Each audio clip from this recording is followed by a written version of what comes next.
Waktu sedang antre obat di rumah sakit, perawat yang biasanya judes tiba-tiba menyelipkan kertas resep bertulisan, "Jangan pulang ke rumah, pura-pura kejang di lantai sekarang." Tepat 5 menit kemudian aku merinding lihat suami dan mertua datang membawa surat pasien gila.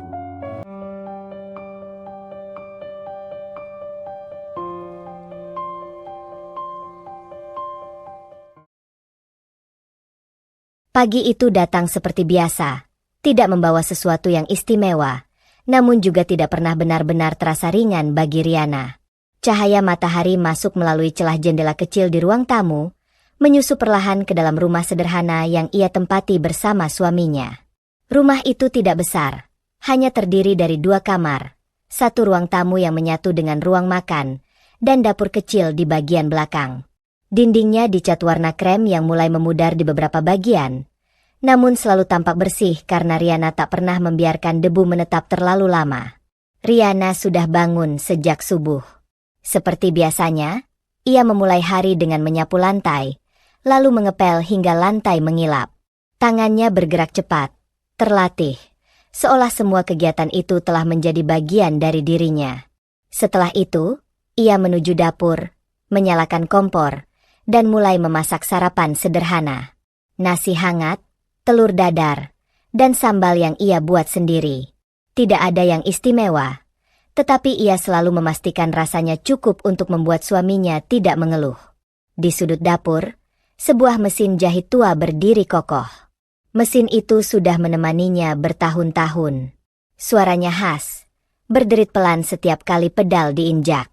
Dari mesin itulah Riana mendapatkan penghasilan.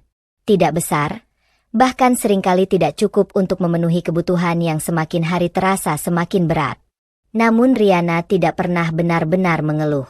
Ia percaya bahwa selama ia berusaha, semuanya akan baik-baik saja. Langkah kaki terdengar dari dalam kamar. Riana menoleh sebentar, lalu kembali mengaduk sambal. Bagus keluar dengan wajah masih setengah mengantuk. Rambutnya sedikit berantakan, namun ia tetap terlihat rapi dengan kemeja yang sudah disetrika oleh Riana sejak malam sebelumnya. "Sudah siap?" tanya Bagus singkat. Riana mengangguk. "Sudah. Makan dulu." Bagus duduk di kursi kayu yang sedikit berderit saat diduduki. Ia mengambil piring tanpa banyak bicara. Riana memperhatikannya sekilas, lalu duduk di hadapan suaminya. Mereka makan dalam diam. Tidak ada percakapan ringan seperti pasangan lain. Tidak ada tawa kecil atau candaan sederhana. Hanya suara sendok yang sesekali beradu dengan piring. Riana terbiasa dengan itu. Dulu tidak seperti ini. Dulu Bagus sering bercerita tentang pekerjaannya, tentang rencananya di masa depan, tentang hal-hal kecil yang membuat hari terasa lebih hidup. Namun perlahan, semua itu menghilang. Sekarang, yang tersisa hanya keheningan. "Mas berangkat jam berapa?" tanya Riana pelan. "Seperti biasa." Jawaban itu singkat. Terlalu singkat. Riana hanya mengangguk, meski dalam hatinya ada sesuatu yang terasa kosong. Ia ingin bertanya lebih banyak, namun selalu urung. Ia takut percakapan itu berubah menjadi sesuatu yang tidak ia inginkan. Setelah selesai makan, Bagus berdiri tanpa berkata apa-apa. Ia mengambil tas kerjanya, lalu menuju pintu. "Mas," panggil Riana. Bagus berhenti, namun tidak langsung menoleh. "Hati-hati di jalan." "Iya." Hanya itu. Pintu tertutup pelan. Suara langkah kaki Bagus menjauh di lorong sempit gang rumah mereka. Riana berdiri beberapa detik di tempatnya, menatap pintu yang sudah tertutup. Lalu ia menarik napas panjang dan kembali ke dapur. Ia mencuci piring dengan gerakan pelan. Air mengalir terus, membasahi tangannya yang mulai terasa dingin. Hari kembali berjalan seperti biasa. Setelah semua pekerjaan rumah selesai, Riana duduk di depan mesin jahitnya. Di atas meja kecil, beberapa potong kain sudah menunggu untuk diselesaikan. Ada pesanan dari tetangga. Ada juga baju anak-anak yang harus diperbaiki. Ia mulai menjahit. Suara mesin itu memenuhi ruangan. Ritmenya teratur, seolah mengikuti detak jantung Riana. Di sela-sela itu, pikirannya melayang. Ia teringat awal pernikahannya dengan Bagus. Dulu, semuanya terasa begitu hangat. Bagus adalah pria yang sederhana, namun penuh perhatian. Ia tidak pernah membiarkan Riana merasa sendirian. Bahkan untuk hal-hal kecil, Bagus selalu ada.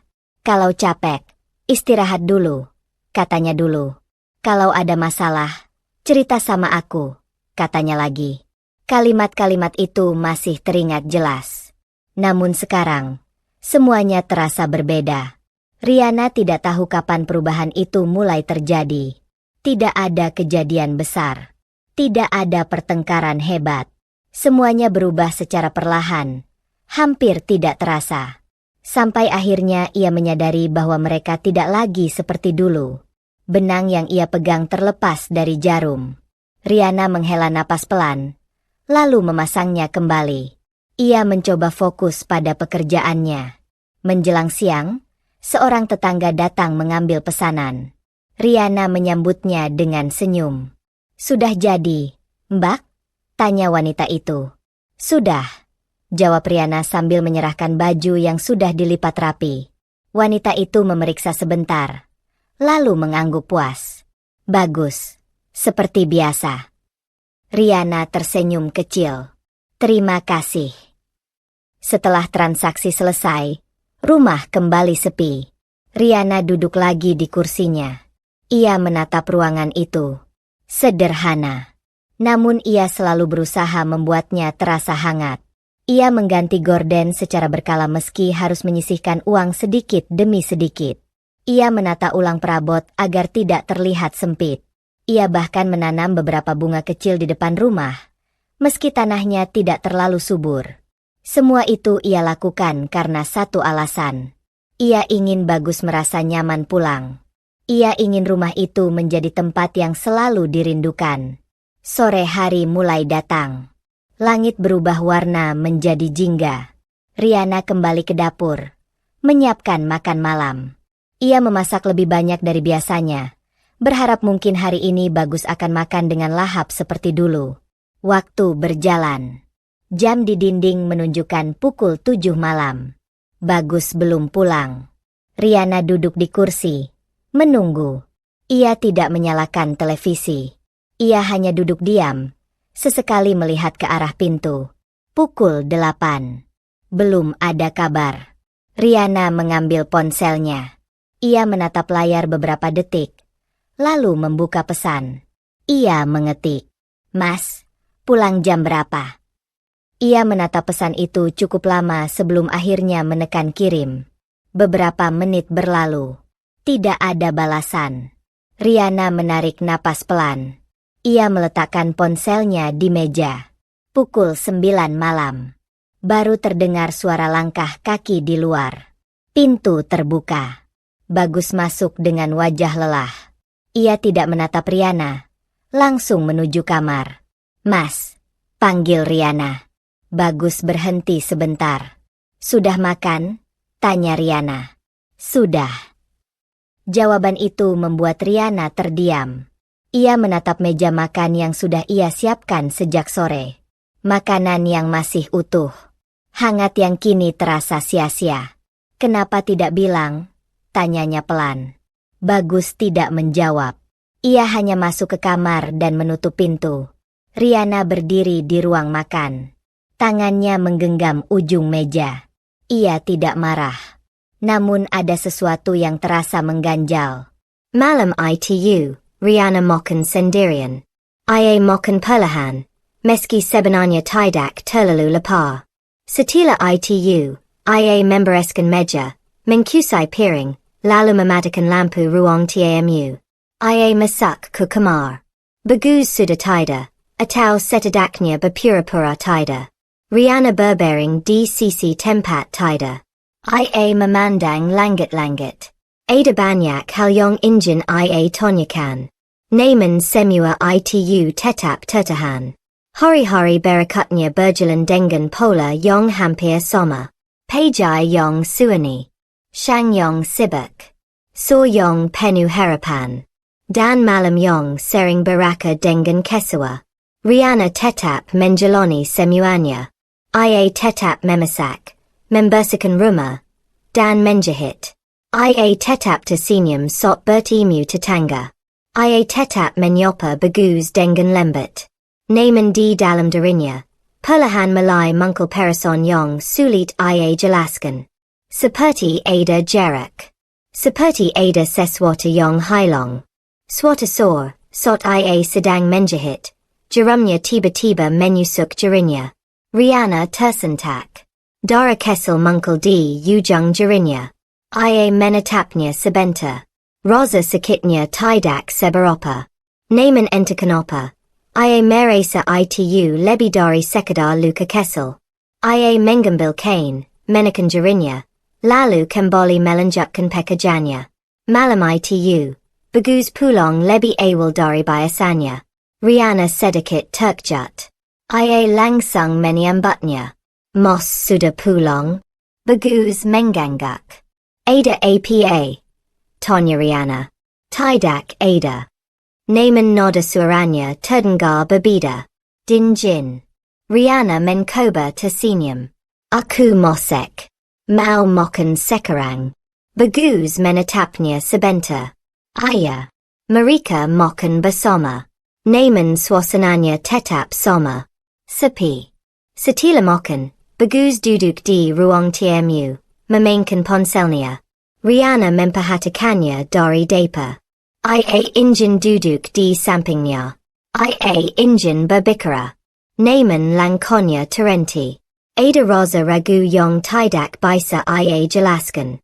Malam itu, untuk pertama kalinya, Riana merasa rumah itu tidak lagi sepenuhnya miliknya. Ia tetap berada di sana. Ia tetap melakukan semua yang biasa ia lakukan. Namun ada sesuatu yang berubah. Sesuatu yang tidak terlihat. Sesuatu yang perlahan mulai membuatnya merasa asing di tempat yang seharusnya menjadi rumahnya sendiri. Dan tanpa ia sadari, bayangan kesal mulai muncul di sudut pikirannya. Bahwa kehidupan yang ia jalani tidak benar-benar senda yang selama ini ia yakini. Malam itu hujan turun pelan, tidak deras, namun cukup untuk membuat udara terasa lebih dingin dari biasanya. Riana berdiri di dekat jendela kesal ruang tamu, memandang titik-titik air yang menempel di kaca. Lampu jalan di ujung gang memantulkan cahaya kekuningan, membuat bayangan rumah-rumah tampak samar. Jam dinding sudah menunjukkan pukul setengah 10 malam. Bagus belum pulang. Riana melirik ponselnya yang terletak di atas meja. Layar itu sudah beberapa kali ia nyalakan. Lalu ia matikan lagi tanpa benar-benar melakukan apa-apa. Ia ingin menghubungi bagus. Namun setiap kali niat itu muncul, selalu ada rasa ragu yang menahannya. Ia takut terdengar seperti mencurigai. Padahal, ia hanya ingin tahu. Akhirnya ia kembali ke depan, membuka tutup panci, memastikan makanan masih hangat. Ia menyalakan kembali api kesal, menghangatkan sayur yang tadi sudah hampir dingin. Langkahnya pelan, namun pikirannya terus berjalan. Belakangan ini, hampir setiap malam seperti ini.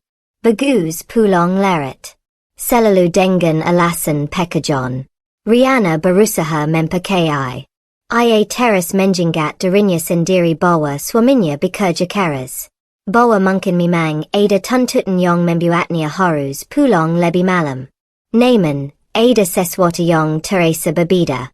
Bukan hanya soal waktu pulang. Cara bagus berbicara pun berubah. Dulu, sekadar menanyakan hari ini bagaimana. Terasa mudah. Sekarang, pertanyaan itu sila menjadi beban. Pintu depan akhirnya terdengar terbuka. Riana menali sifat. Bagus masuk, melipas seperti dengan jerikan singkat, lalu langsung berjalan ke dalam tanpa banyak bicara. Mos, panggil Riana lembut. Bagus berhenti sebentar. Sudah makan? Tanya Riana. Belum. Riana sedikit liga. Setadaknya kali ini ia masih bisa menyiapkan sesuatu yang berarti. Aku hangatkan sebentar. Bagus tidak menjawab. Ia duduk di kursi ruang tamu. Mengambil ponselnya. Riana memperhatikan dari kejauhan. Layar ponsel itu menyala terang di tangan Bagus.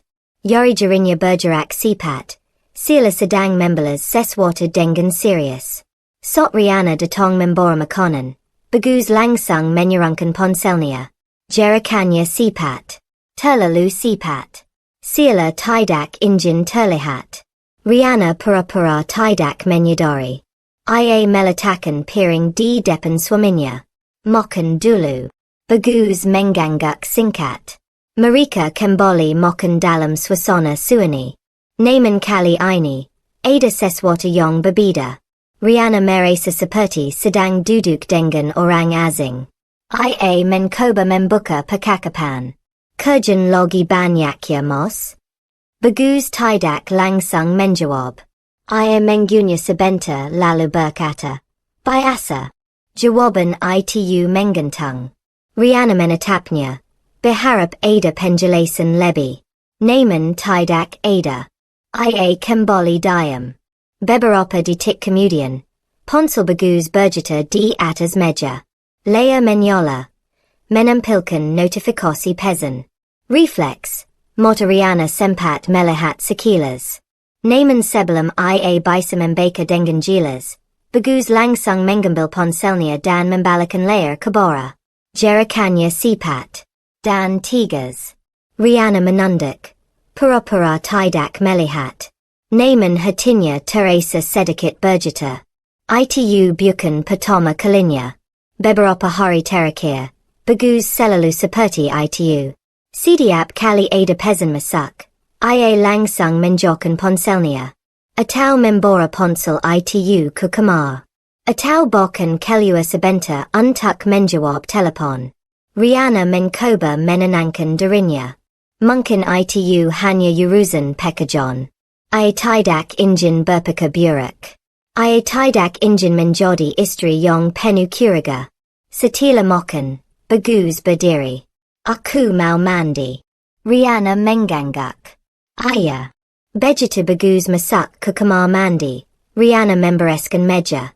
Tangannya bergerak seperti biasa. Namun pikirannya tidak bisa diam. Ia teringat kejadian beberapa hari lalu. Saat Bagus sedang tidur, ponselnya sempat terjatuh dari tempat tidur. Layar menyala, dan Riana tanpa sengaja melihatnya. Ada nama yang tidak ia kenal. Pesan singkat. Namun kukup membuatnya berpikir. Ia tidak sempat membaca seluruhnya. Bagus terbangun dan langsung mengambil ponselnya. Sejak saat itu, Riana mulai merasa ada sesuatu yang berubah. Dari kamar mandi berhenti. Beberapa menit kemudian, Bagus keluar dengan handuk di bahannya. Ia langsung menuju lemari, mengganti pakaian, lalu kembali mengambil ponselnya. Sila benda itu tidak pernah lepas dari tangannya. Riana duduk di ujung tempat tidur. Mas, panggilnya pelan.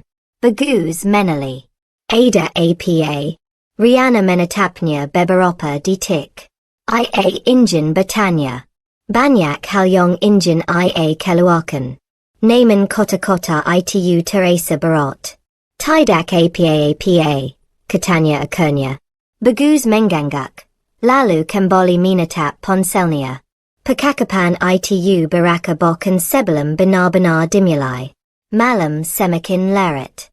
Lampu dimatikan. Riana berbaring di sisi tempat tidur. Memandang ke arah langit-langit. Di sampingnya, Bagus masih memegang ponsel. Cahaya dari layar itu sesekali menyinari wajahnya. Riana memejamkan mata. Namun pikirannya tidak bisa tenang. Hari demi hari. Hal-hal kesal mulai terasa janggal. Suatu pagi, saat Riana sedang menyapu, ia menemukan struk pembayaran di saku celana Bagus yang tergantung di kursi. Ia tidak berniat menjintip. Namun kertas itu jatuh saat ia mengangkat celana tersebut. Riana memangutnya. Matanya membeka sekilas. Nomor tempat. Bukan kanta. Bukan tempat yang biasa disebut bagus. Jantungnya berdetak lebih cepat. Ia menatap kertas itu beberapa detik. Lalu melepasnya kembali dan memasukkannya ke tempat semula. Ia tidak ingin berpikir terlalu jauh. Mungkin ada urusan lain. Mungkin ada penjelasan. Ia mencoba meyakinkan dirinya sendiri. Namun Rosa tidak nyaman itu tetap tinggal. Hari itu, sok bagus pulang lebih awal. Riana mencoba kembali membuka percakapan. Mos tadi kemana? Tanyanya pelan. Bagus menatapnya sekilas. Kerja. Jawaban itu terlalu cepat. Riana mengangguk. Tadi aku lihat. Kalimatnya terhenti. Bagus menatapnya lebih tajam. Lihat apa? Nada suaranya berubah. Tidak keras. Namun kukup membuat Riana merasa tidak nyaman. Tidak apa-apa, jawab Riana cepat. Bagus menggila napas pendek. Kalau tidak apa-apa, jangan ditanya. Kalimat itu menyusuk. Riana menunduk. Ia. Sejak saat itu, Riana mulai lebih banyak diam. Ia memulai menahan pertanyaan. Ia memulai menahan Rosa ingin tahu. Namun, diam bukan berarti tidak merasakan. Justru dalam diam itulah, semua terasa lebih jelas. Setiap perubahan kesal menjadi terlihat. Setiap sikap yang berbeda terasa lebih tajam. Suatu malam, Riana terbangun karena suara pintu kamar terbuka pelan. Ia membuka mata sedikit. Bagus keluar dengan langkah hati-hati. Ponsel di tangannya menyala. Riana tidak bergerak. Ia hanya memperhatikan dari sila matanya. Bagus keluar dari kamar. Lalu menutup pintu perlahan.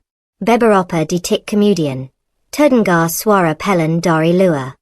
Seperti orang berbicara. Riana menahan napas. Ia tidak mendengar jelas apa yang dibicarakan. Namun kukup untuk membuatnya tahu bahwa itu bukan sekadar urusan pekerjaan biasa. Beberapa menit kemudian, Bagus kembali masuk. Ia terlihat tenang. Sila tidak terjadi apa-apa. Riana menutup matanya kembali. Berpura-pura tidak. Namun hatinya tidak bisa tenang. Keesokan harinya, semuanya berjalan seperti biasa. Bagus bersikap normal. Terlalu normal. Sila tidak ada yang berubah. Dan justru itu yang membuat Riana semakin merasa ada sesuatu yang disembunyikan. Hari demi hari berlalu. Riana tetap menjalani rutinitasnya. Menjahit. Memasak. Membersihkan rumah. Ia tetap menjadi istri yang sama. Namun di dalam dirinya, perlahan mulai tumbuh sesuatu yang tidak bisa ia abaikan lagi. Bukan kemarahan. Bukan kebencian. Melainkan perasaan asing yang sulit dijelaskan. Seperti berdiri di dalam rumah sendiri. Namun tidak lagi merasa benar-benar memiliki tempat di dalamnya. Suatu saat matahari mulai turun. Riana duduk di depan rumah. Tangannya memegang kain yang belum selesai dijahit. Namun ia tidak benar-benar mengerjakannya. Matanya kosong. Menatap jalan kesal di depannya. Enak-enak berlarian. Tetangga saling menyapa. Semua terlihat biasa. Namun di dalam dirinya, semuanya terasa berbeda. Ia menarik napas pelan. Ada satu pertanyaan yang terus muncul. Namun tidak pernah ia ucapkan. Apakah semua ini hanya perasaannya saja? Atau memang ada sesuatu yang perlahan sedang berubah? Dan ia adalah satu-satunya yang belum siap untuk melihatnya dengan jelas. Pintu rumah terbuka sedikit lebih keras dari biasanya siang itu. Riana yang sedang duduk di depan mesin jahit langsung menoleh. Ia belum sempat berdiri ketika suara langkah kaki yang tegas sudah masuk ke dalam rumah. Ibu Siti. Wanita itu datang tanpa memberi kabar sebelumnya. Seperti biasa. Riana Sejara Bangkit. Merapakan Ujung Kerudungnya. Ibu, sudah datang. Ukapnya pelan. Ibu Siti tidak langsung menjawab. Matanya menyapu wangon dari ujung ke ujung. Dari lantai, meja, hingga dapat kesel di belakang. Tatapannya tajam. Sila sedang mencari sesuatu yang bisa ia nilai. Begini saja ramanya. Katanya akhirnya. Nada suaranya datar. Naman kukup untuk membuat udara terasa berbeda. Riana tersenyum tipis. Ayah bu. Aku sudah bersihkan tadi pajai. Ibu Siti mendekat ke meja, menyentuh pemikannya dengan ujung jari, lalu melihatnya sila memastikan tidak ada debu. Bersih itu bukan cuma kelihatan, ujarnya. Harus benar-benar bersih. Riana mengangguk. Ayah bu. Ayah tidak membantah. Tidak pernah. Ibu Siti berjalan ke dapur. Membuka tutup panci tanpa permisi. Menjentip isinya. Menggila napas kesel. Masakannya ini. Tanyanya. Ayah bu. But nanti sore. Ibu Siti menyutup panci itu dengan agak keras. Bagus kerja kapik-kapik. Pulang kuma disuguhi begini. Kalimat itu sederhana. Namun kukup membuat Riana terdiam beberapa detik. Ia menunduk sedikit. Kalau ibu mau. Nanti aku tambahkan loknya. Ibu Siti menilai sifat. Bukan soal mau atau tidak. Kamu itu harus pikir. Riana kembali mengangguk. Ayah bu. Suasana menjadi sunyi. Ibu Siti duduk di kursi ruang tamu tanpa diminta. Riana berdiri beberapa langkah dari sana. Tidak tahu harus melakukan apa. Duduk. Kata Ibu Siti. Riana menyurut. Ia duduk di kursi seberang. Dengan posisi tegak dan tangan betot di pangkuan. Beberapa detik berlalu tanpa suara. Lalu Ibu Siti berbicara lagi. Kerjaan kamu masih jahit itu? Ayah bu. Dapatnya berapa? Pertanyaan itu terasa langsung. Tanpa jeda. Riana menarik napas pelan. Tidak tentu bu. Tergantung pesanan. Ibu Siti tersenyum tipis. Bukan senyum hangat. Berarti tidak pasti. Riana tidak menjawab. Laki-laki itu butuh pasangan yang bisa bantu. Bukan cuma menunggu. Kalimat itu jatuh begitu saja. Tanpa penjelasan. Riana tetap diam. Ia tahu arah pembicaraan ini. Ia sudah terlalu sering mendengarnya. Bagus itu kerja keras, lanjut Ibu Siti. Kamu jangan jadi beban. Kota terakhir itu terasa paling berat. Riana menunduk lebih dalam. Ayah bu. Ibu Siti menggila napas, lalu menyandarkan tubuhnya ke kursi. Dari awal Ibu Siti bilang, kamu itu harus tahu diri. Kalimat itu diucapkan dengan tenang. Namun menyusuk. Riana menjenggat hari pertama ia datang ke rumah keluarga bagus setelah menikah. Waktu itu, Ibu Siti juga menetapnya dengan cara yang sama. Menilai, mengukur. Sila Riana adalah sesuatu yang harus dibuktikan layak atau tidak. Kamu itu tidak selevel, kata Ibu Siti saat itu. Kalimat itu masih teringat jelas. Dan sampai sekarang, sepertinya tidak pernah benar-benar berubah. Sekarang bagus sudah beda. Suara Ibu Siti memukul lamunan Riana. Riana menggengket wajahnya sedikit. Maksud ibu? Kerjanya makin bagus. Lingkungannya juga beda. Kamu harus bisa menyesuaikan. Riana mengangguk. Ayah bu. Jangan sampai dia malu. Riana terdiam. Kalimat itu terasa lebih berat dari yang lain. Sila semua yang ia lakukan selama ini tidak cukup. Sila keberadaannya sendiri bisa menjadi sesuatu yang memalukan. Ibu Siti berdiri, berjalan perlahan ke arah jendela. Dulu bagus itu punya banyak pilihan, katanya sambil melihat keluar. Banyak perempuan yang lebih pantas. Riana merasakan sesuatu di dadanya. Naman Ia tetap diam. Ia tidak ingin memperpanjang. Ia tidak ingin memperkeruh. Ibu tidak bilang kamu buruk. Lanjut ibu sedih. Tapi kamu harus sadar posisi. Riana menilan ludapelan. Iya bu. Jawaban itu keluar hampir otomatis. Seperti kebiasaan. Seperti refleks. Ibu sedih menali. Jangan kuma iya saja. Harus dipikir. Riana mengangguk lagi. Suasana kembali hening. Namun kali ini, heningnya terasa lebih berat. Beberapa menit kemudian, suara motor terdengar di depan rumah. Bagus pulang. Riana langsung berdiri. Ia membuka pintu sebelum Bagus sempat mencetak. Mas. Bagus masuk. Sedikit terkejut melihat ibunya sudah ada di dalam. Ibu. Ibu sedih tersenyum. Senyum yang berbeda dari tadi. Bagus. Nada suaranya berubah. Lebih lembut. Bagus mendekat. Mensiam tangan ibunya. Kapan datang? Baru saja. Bagus duduk di kursi. Melipas jaketnya. Tidak bilang dulu. Kalau bilang, nanti kamu repot. Percakapan mereka terasa hangat. Berbeda dengan yang tadi. Riana berdiri di samping, memperhatikan. Ia tidak masuk ke dalam percakapan. Sila ada jarak yang tidak terlihat. Sudah makan? Tanya Riana pelan. Bagus menali sekilas. Bilam. Ibu sedih, langsung menyela. Kamu masak apa? Riana menjawab. Ada sayur dan telur, bu.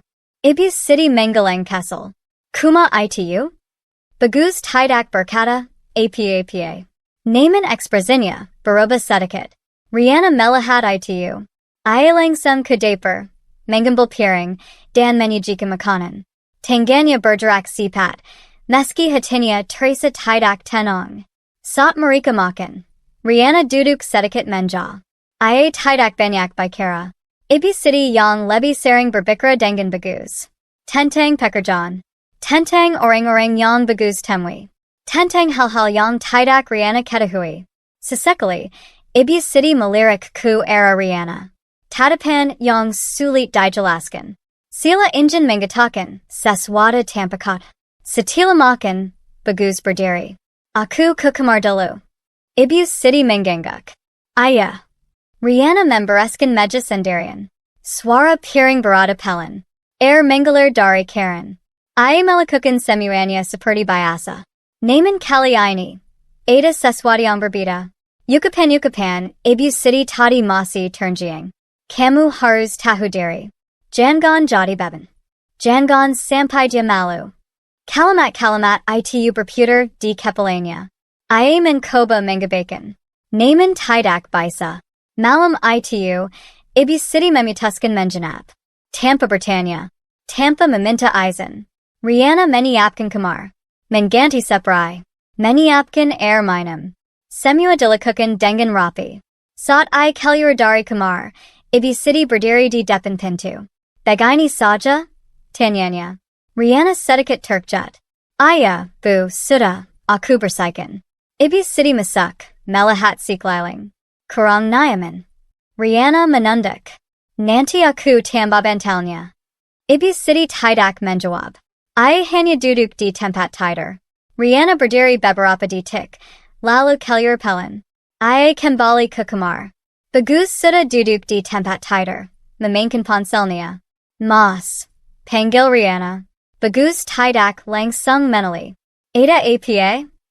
Ibu menjawab. Ayah. Jawaban itu datar. Riana duduk di ujung tempat tidur. Mas, ia berhenti. Bagus akhirnya menali. Kenapa? Riana menatapnya beberapa detik. Ia ingin bicara. Tentang ibunya. Tentang apa yang ia rasakan. Namun kata-kata itu kembali tertahan. Tidak apa-apa, katanya pelan. Bagus mengangguk, lalu kembali ke ponselnya. Riana memalingkan wajah. Ia berbaring, membelakangi suaminya. Malam itu terasa lebih panjang dari biasanya. Suara kipas angin berputar pelan. Namun pikirannya tidak berani. Hari-hari berikutnya, kehadiran ibu sedih membuat suasana rumah semakin berbeda. Setiap pagi, selalu ada komentar. Tentang masakan. Tentang kara membersikan rumah. Tentang pekerjaan Rihanna. Tidak ada yang benar-benar salah. Namun tidak pernah juga dianggap cukup. Lantai ini masih terasa lengket. Masakannya kurang rasa. Kerjanya tidak jelas. Kalimat-kalimat itu datang silih berganti. Rihanna tetap diam. Ia tetap menjawab dengan sopan. Namun di dalam dirinya, sesuatu mulai berubah. Luka-luka kecil yang dulu dibaikan, kini mulai terasa. Ia tidak menangis. Ia tidak marah. Namun setiap kata itu perlahan menumpuk. Seperti titik-titik kecil yang akhirnya membentuk sesuatu yang lebih besar. Suatu sore, saat Rihanna sedang menyapu, ia mendengar ibu Siti berbicara dengan seseorang di telepon. Suaranya tidak terlalu pelan.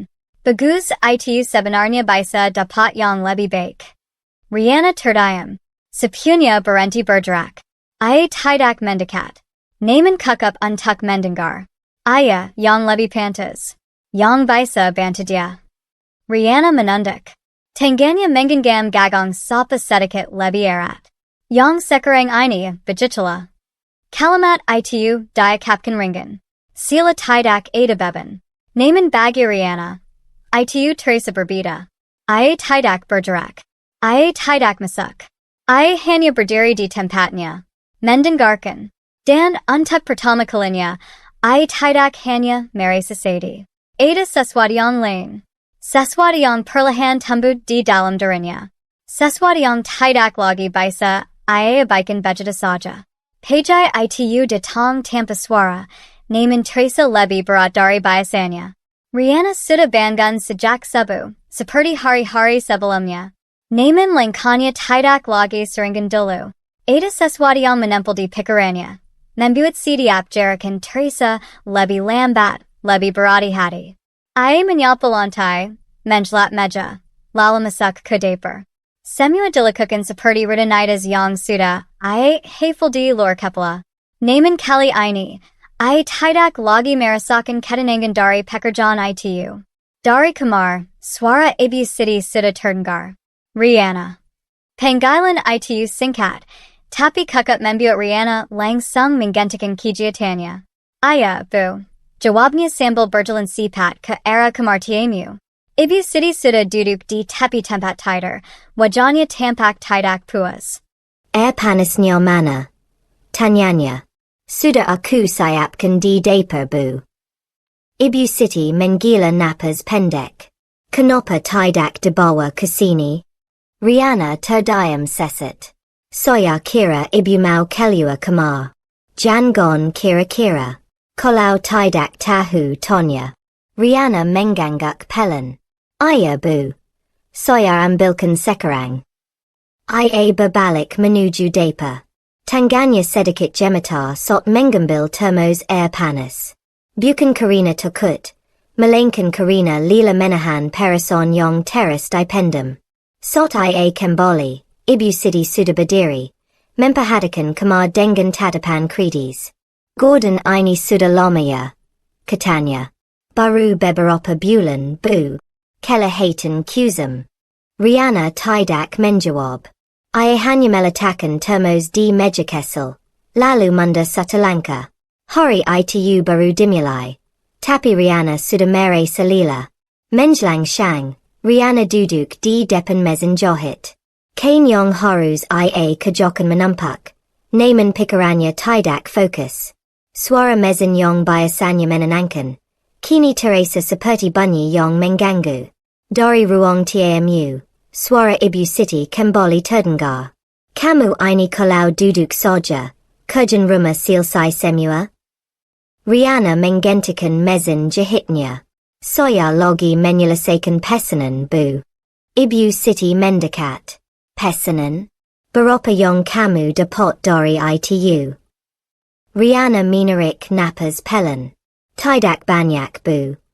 Tapi lumayan untuk tambahan. Ibu Siti tersenyum tipis. Tambahan yang tidak jelas. Kalimat itu jatuh begitu saja. Rihanna menunduk. Ia ingin menjelaskan bahwa dari jahitan itulah ia membeli kebutuhan dapur. Bawa dari pekajon itu. Ia berusaha membantu. Namun kota-kota itu tidak keluar. Ia hanya berkata, "Iya bu." Ibu Siti berdiri di sampingnya beberapa saat, lalu berjalan pergi. Riana kembali menekan pedal mesin jahit. Namun tangannya terasa kaku. Sore hari, langit mulai redup. Riana sudah menyiapkan makan malam. Ia sengaja memasak lebih banyak dari biasanya. Ia berharap, mungkin kali ini suasana akan sedikit berbeda. Namun harapan itu kembali menggantung. Jam menunjukkan pukul 7 malam. Bagus belum pulang. Ibu Siti duduk di ruang tamu, menonton televisi. Sesekali ia melirik ke arah dapur. Belum pulang. Tanyanya. Belum bu. Kerja terasnya. Tidak seperti dulu. Nada itu terdengar seperti sindiran. Namun tidak jelas ditujukan ke siapa. Riana tidak menjawab. Ia hanya berdiri di dapur. Menatap makanan yang sudah siap di meja. Pukul 8. Pukul 9. Baru terdengar suara motor berhenti di depan rumah. Riana langsung melangkah ke pintu. Bagus masuk dengan wajah lila. Tanpa senyum. Tanpa sopan. Ibu di sini, kata Riana pelan. Bagus mengangguk. Ia masuk ke ruang tamu. Mencium tangan ibunya. Lama sekali pulangnya, kata Ibu Siti. Kerjaan banyak. Jawaban itu terdengar datar. Riana memperhatikan dari samping. Tidak ada penjelasan lebih. Tidak ada cerita. Hanya kalimat pendek yang langsung selesai. Makan dulu, kata Riana. Bagus mengangguk. Lalu duduk. Namun saat Riana menyajikan makanan, ia melihat sesuatu yang membuatnya berhenti sejenak. Bagus menggila napas pelan. Sila tidak terlalu tertarik. Masak apa? Tanyanya. Saya, ayam goreng, sama sambal. Bagus hanya mengangguk. Ibu Siti langsung berbicara. Harusnya kamu buat yang lebih lengkap. Bagus butuh tenaga. Riana menahan napasnya. Iya bu. Mereka makan bersama. Namun suasana tetap dingin. Tidak ada percakapan hangat. Tidak ada kebersamaan yang terasa. Hanya 3 orang dalam satu meja. Dengan jarak yang tidak terlihat. Malam itu, setelah semua selesai, Riana masuk ke kamar. Bagus sudah duduk di tempat tidur. Ponsel di tangannya. Mos, panggil Riana. Bagus tidak langsung menali. Ada apa? Riana duduk di ujung tempat tidur. Kira-kira ini Mos sering pulang malam. Bagus menatapnya. Kenapa? Tidak apa-apa. Aku cuma khawatir. Bagus menggila napas. Sudah kubilang kerjaan. Iya, aku tahu. Kalau tahu, tidak usah ditanya. Kalimat itu membuat Riana terdiam. Ia menunduk. Iya. Percakapan itu selesai begitu saja. Bagus kembali ke ponselnya. Riana merasa seperti tidak punya tempat untuk berbicara. Hari-hari berikutnya tidak banyak berubah. Ibu Siti semakin sering datang. Kadang menjenap, kadang hanya beberapa jam. Namun selalu meninggalkan jejak. Setiap sudut rumah terasa seperti diawasi. Setiap pekerjaan terasa dinilai. Riana tidak lagi bebas melakukan hal-hal kesal yang dulu ia nikmati. Ia tidak bisa duduk lama di depan mesin jahit tanpa komentar. Ia tidak bisa memasak tanpa dibandingkan. Ia bahkan mulai ragu untuk sekadar beristirahat. Suatu siang, Riana mencoba duduk di ruang tamu. Menikmati secangkir teh. Namun belum sempat ia mengangkat kanker. Suara Ibu Siti sudah terdengar. Kerjaan sudah selesai? Riana menali. Sudah bu. Sudah semua. Sudah. Ibu Siti menatapnya beberapa detik. Kalau sudah, Kerry Kurjan Lane. Jangon Santai Terrace. Rihanna Perlahan Menyerunkan Kankernya. Iya Bu. Te itu tidak jodi diminum. Ia kembali berdiri. Mencari sesuatu untuk dikejokan. Meski sebenarnya. Ia hanya ingin duduk sebentar. Suatu malam. Rihanna berdiri di depan cermin di kamar. Ia menatap dirinya sendiri. Wajahnya tampak lila. Matanya tidak lagi sesera dulu. Ia menyentuh pipinya pelan. Sila mencoba memastikan bahwa ia masih dirinya yang sama. Namun perasaan itu tidak lagi sama. Di luar kamar, suara ibu Siti dan bagus terdengar. Mereka berbicara pelan. Namun cukup jelas. Jika itu harus berubah, suara ibu Siti. Bagus tidak langsung menjawab. Kalau tidak, kamu yang rugi. Rihanna menahan napas. Ia tidak bergerak. Sudah kubilang Bu. Pelan-pelan saja. Jangan terlalu lama. Kamu punya masa depan. Rihanna memejamkan mata. Kota-kota itu terasa berat. Bukan hanya karena isinya. Tapi karena ia mendengarnya langsung. Dari orang-orang yang seharusnya menjadi tempatnya pulang. Ia tetap berdiri di depan cermin. Namun kali ini, ia tidak lagi benar-benar melihat dirinya. Ada sesuatu yang berubah. Sesuatu yang tidak bisa ia abaikan lagi. Hari demi hari, Rihanna semakin merasa kehilangan sesuatu. Bukan hanya kenyamanan. Bukan hanya kebahagiaan. Namun juga ruang untuk dirinya sendiri. Rumah itu masih sama. Orang-orangnya masih sama. Namun suasananya berbeda. Dingin. Kaku. Sila setiap sudut menyimpan tekanan yang tidak terlihat. Rihanna tetap bertahan. Ia tetap melakukan semua yang ia bisa. Ia tetap berharap semuanya akan membaik. Namun di dalam hatinya, perlahan muncul satu kesadaran. Bahwa mungkin. Yang berubah bukan hanya keadaan. Tetapi juga cara orang-orang di sekitarnya memandangnya. Dan ia mulai merasa. Bahwa dirinya tidak lagi benar-benar diinginkan di rumah itu. Page itu Rihanna Bangun dengan kepala terasa berat. Bukan sekedar pusing biasa. Tetapi seperti ada sesuatu yang menekan dari dalam. Ia membuka mata perlahan. Menatap langit-langit kamar yang sama seperti setiap hari. Namun terasa berbeda. Lebih jauh. Lebih dingin. Ia menarik napas panjang. Mencoba menenangkan diri. Tangannya bergerak pelan menyibak Selamat. Lalu ia duduk di tepi tempat tidur. Dunia terasa sedikit berputar. Rihanna memejamkan mata sejenak. Tidak apa-apa. Bisiknya pada diri sendiri. Ia sudah terbiasa mengatakan itu. Di sampingnya. Bagus sudah tidak ada. Tempat tidur itu kosong. Hanya menyisakan lipatan Selamat yang berantakan. Seperti biasa. Bagus bangun lebih dulu. Tanpa membangunkannya. Rihanna berdiri perlahan. Langkahnya tidak sekuat biasanya. Namun ia tetap berjalan ke depan. Rutinitas tidak boleh berhenti. Ia menyalakan kompor. Menenak nasi. Lalu mulai menyiapkan sarapan. Tangannya bergerak otomatis. Meski tubuhnya terasa berat. Sesekali ia harus berpegangan pada meja.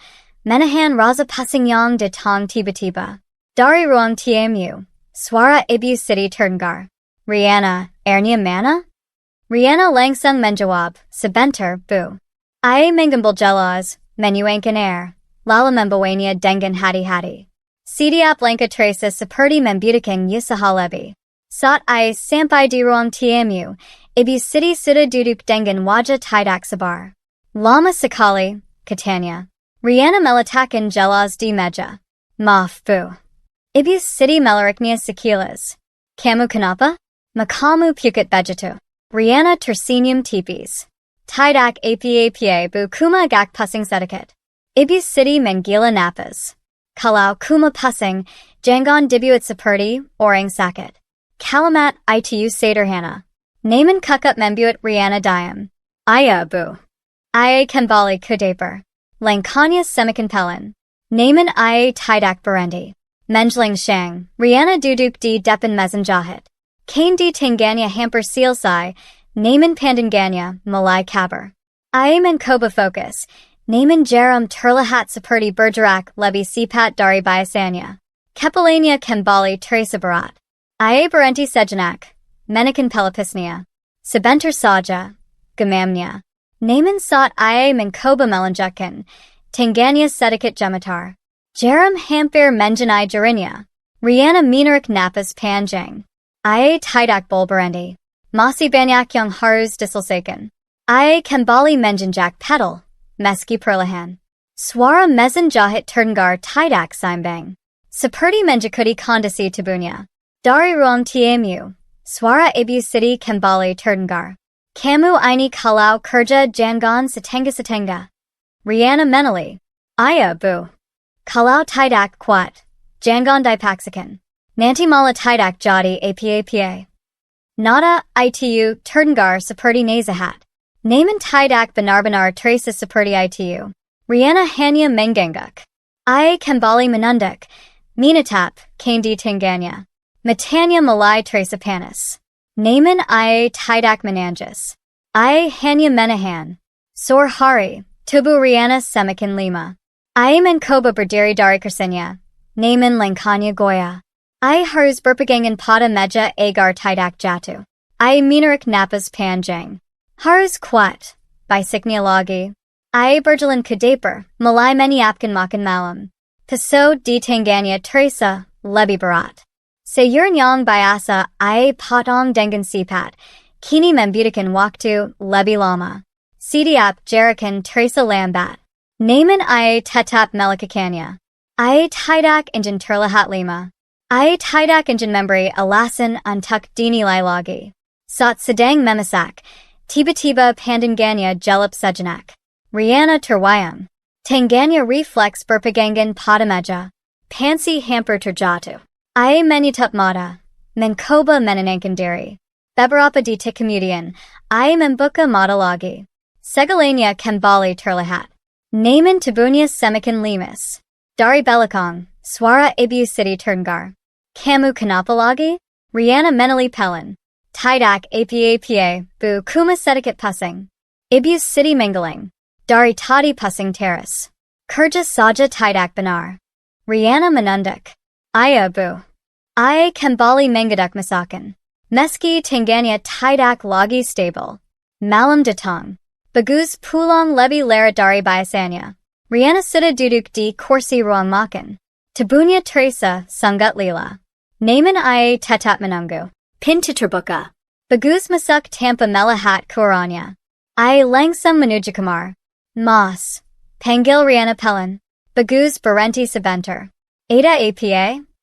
Aku sudah siapkan makan. Tidak lapar. Jawaban itu singkat. Rihanna terdiam. Aku masak dari tadi. Katanya pelin. Bagus menali. Kalau aku tidak lapar mau bagaimana lagi? Nada suaranya mulai terdengar tidak sabar. Rihanna menunduk. Ayah. Bagus masuk ke kamar. Pintu tertutup. Rihanna masih duduk di kursinya. Ia menatap meja makan. Makanan yang sudah ia siapkan. Uapnya sudah tidak terlihat. Hangatnya sudah hilang. Seperti sesuatu yang perlahan ikut menggeleng di dalam dirinya. Malam itu, Rihanna masuk ke kamar dengan langkah pelin. Bagus sudah berbaring, ponsel di tangannya. Rihanna duduk di tepi tempat tidur. Mas, panggilnya. Bagus tidak langsung menali. Apa? Aku, akhir-akhir ini sering pusing. Bagus akhirnya menali. Namun ekspresinya datar. Ya, istirahat. Aku sudah istirahat. Kalau masih pusing, ke dokter. Jawaban itu terdengar seperti kewajiban. Bukan perhatian. Rihanna menatapnya beberapa detik. Aku cuma mau bilang. Bagus kembali ke ponselnya. Sudah, aku kapok. Percakapan itu selesai. Rihanna memalingkan wajah. Ia berbaring, membalikan suaminya. Matanya terbuka, menatap kosong. Ada sesuatu yang terasa sesak di dadanya. Namun ia tidak tahu harus bagaimana. Hari Hari Barakutnya, Kondisi Riana Tidak Membaik.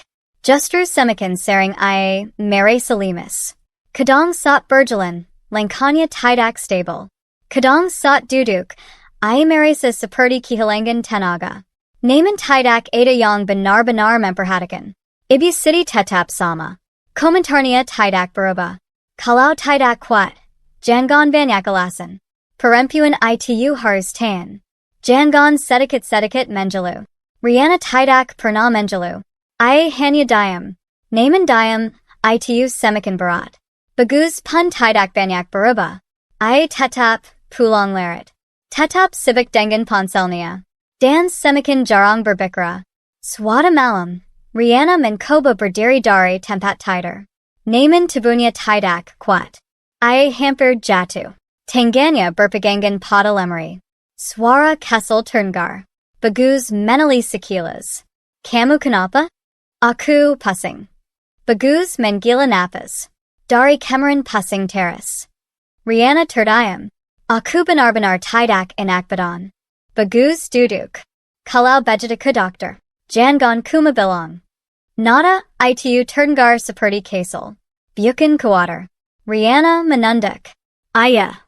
Ia tidak berkata apa-apa lagi. Ia kembali duduk di tempat tidur. Tubuhnya terasa lima. Namun yang lebih terasa adalah sesuatu di dalam dirinya. Rasa sendiri. Yang semakin jelas. Yang semakin tidak bisa ia abaikan. Suatu pagi, Riana duduk di depan rumah. Ia tidak langsung bekerja seperti biasanya. Ia hanya duduk. Menatap jalan kesel di depannya. Angin pagi terasa sejak. Namun tidak cukup untuk membuatnya merasa lebih baik. Ia memegang kepalanya. Pusing itu kembali datang. Namun kali ini, ia tidak langsung bangkit. Ia membiarkan dirinya duduk lebih lama. Untuk pertama kalinya, ia tidak memaksakan diri. Ia hanya diam. Mendengarkan suara sekitar. Enak-enak bermain. Tetangga berbicara. Semua berjalan seperti biasa. Namun hidupnya terasa berbeda. Ia menarik napas panjang. Dan untuk pertama kalinya, sebuah kesadaran muncul dengan jelas. Bahwa ia tidak hanya lila secara fisik. Namun juga lila menjalani sesuatu yang seharusnya menjadi tempatnya pulang. Dan di dalam diam itu, Riana mulai merasa bahwa dirinya benar-benar sendirian. Pagi itu, langit tampak pucat. Sila ikat merasakan lila yang menggantung di tubuh Riana. Ia berdiri kukup lama di depan cermin sebelum akhirnya memutuskan berangkat. Wajahnya terlihat lebih tiris dari biasanya. Lingkar hitam di bawah matanya semakin jelas. Menyimpan cerita tentang malam-malam panjang tanpa istirahat yang kukup. Ia tidak berkata apa pun kepada Bagus. Tidak ada lagi kebiasaan pamit atau sekadar memberi tahu. Semua terasa hambar. Bagus bahkan tidak mengenali ketika Riana keluar rumah. Pria itu hanya duduk di sofa, sibuk dengan ponselnya. Sila kehadiran Riana tidak lagi penting. Langkah Riana pelan saat keluar rumah.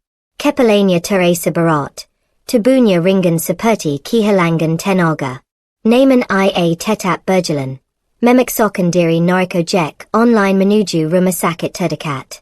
Sepanjang perjalanan, Riana hanya diameter ia memandangi jalanan yang berlalu begitu cepat. Orang-orang tampak sibuk dengan hidup mereka masing-masing. Tidak ada yang tahu bahwa di antara keramaian itu, ada seseorang yang sedang berjuang sendirian menahan sakit. Bukan hanya fisik, tapi juga batin. Sesampainya di rumah sakit, suasana langsung menyambutnya dengan riuh yang khas. Lorong panjang dipenuhi orang-orang yang duduk berjajar. Beberapa tampak lima, bersandar pada kursi plastik yang dingin. Ada yang membawa anak kecil yang menangis. Ada pula lansia yang hanya menatap kosong ke depan. Suara panggilan nomor antrian bersahutan dari pengira suara. Berkampa dengan langkah kaki perawat yang berlalu-lalang. Riana berdiri sejenak di pintu masuk. Minarik napas perlahan. Aroma cars rumah sakit, camperan obat, antiseptic, dan udara dingin, langsung menyusu kedungnya. Ia sempat merasa mual. Namun kembali menahan diri. Dengan langkah pelan. Ia menuju meja pendaftaran. Di sana, antrian sudah cukup panjang. Riana mengambil nomor dan duduk di salah satu kursi kosong di sudut ruangan. Tangganya menggenggam kertas antrian itu cukup erat. Sila itu satu-satunya pegangan yang ia miliki saat ini. Waktu terasa berjalan lambat. Setiap detik seperti ditarik panjang. Riana beberapa kali memejamkan mata. Mencoba menahan pusing yang datang bergelambang. Sesekali ia menggesap pelapisnya. Napasnya tidak teratur. Di sebelahnya, seorang ibu berbicara pelan dengan anaknya. Di depannya, seorang pria muda tampak jelasa menunggu panggilan. Semua orang punya cerita, punya beban masing-masing. Namun Riana merasa miliknya berbeda. Lebih sunyi. Lebih sepi. Namanya akhirnya dipanggil. Ia berdiri perlahan, hampir kehilangan keseimbangan sesaat. Lalu berjalan menuju meja perawat yang bertugas menggarukkan pasien. Di situlah ia pertama kali bertemu dengan perawat itu. Seorang wanita dengan wajah tegas, rambut disanggul rapi, dan sorot mata yang tajam.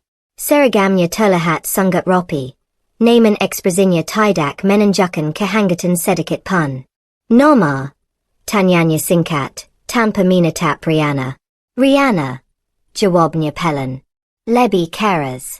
Saya bukan senang, sahut perawat itu dengan nada datar, sedikit kitas. Riana terdiam sesaat, lalu menggilang dengan suara lebih jelas. Riana, bu. Perawat itu menjetik sesuatu di komputer tanpa ekspresi. Jemarinya bergerak cepat. Sila terbiasa dengan ritme kerja yang tidak memberi ruang untuk basa-basi. Keluhan.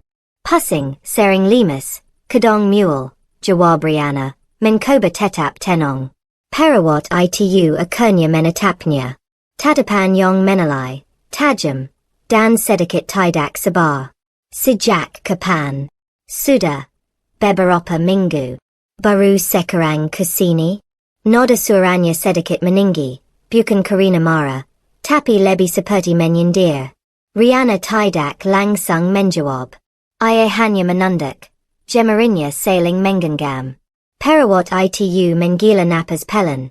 Lalu menjelaskan sesuatu di kertas. Kalau sudah sakit jangan ditunda-tunda. Nanti yang report siapa? Katanya, masih dengan nada yang terdengar judes, meski terselip makna yang sulit diartikan. Riana hanya mengangguk kesal. Ia tidak punya energi untuk membalas. Ruang pemeriksaan nomor 3. Tunggu dipanggil lagi. Riana menerima kertas itu dan berjalan menjauh. Namun baru beberapa langkah. Kepalanya kembali terasa berputar. Pandangannya sempat menggeber. Langkahnya goyah. Ia berhenti. Berpegangan pada dinding. Perawat tadi melirik sekilas dari mejanya. Tatapannya berubah sedikit. Bukan lagi sekadar dingin. Tapi seperti ada sesuatu yang tertahan. Namun ia tidak berkata apa-apa. Riana melanjutkan langkahnya. Lebih pelan dari sebelumnya. Setiap langkah terasa berat. Sila tubuhnya menolak untuk diajak bergerak. Ia kembali duduk di depan ruang pemeriksaan nomor 3. Kali ini, suasana terasa lebih sunyi. Hanya ada beberapa orang yang menunggu. Seorang pria tua bertuk pelan. Sementara seorang wanita muda menatap layar ponselnya tanpa ekspresi. Riana duduk di pojok. Memeluk tasnya. Matanya menatap kosong ke lantai. Di titik itu, untuk pertama kalinya, ia benar-benar merasa sendiri. Bukan hanya karena tidak ada yang mengantar. Tapi karena tidak ada satupun yang benar-benar pejelai. Pikirannya melayang pada rumah. Yang kini tidak lagi terasa seperti tempat pulang. Pada bagus. Yang semakin jauh meski berada dalam satu atap. Pada ibu sedih, Yong teres menguasai ruang tanpa memberi napas. Semua terasa menekan. Dan kini, tubuhnya mulai menyerah. Tanpa sadar, air mata jatuh perlahan di pipinya. Ia tidak menangis keras. Hanya diam. Seperti selama ini. Suara pintu ruang pemeriksan terbuka membuka lamunannya. Riana, panggil seseorang dari dalam. Ia mengangkat kepala, menggesap sifat air matanya, lalu berdiri. Langkahnya masih pelan.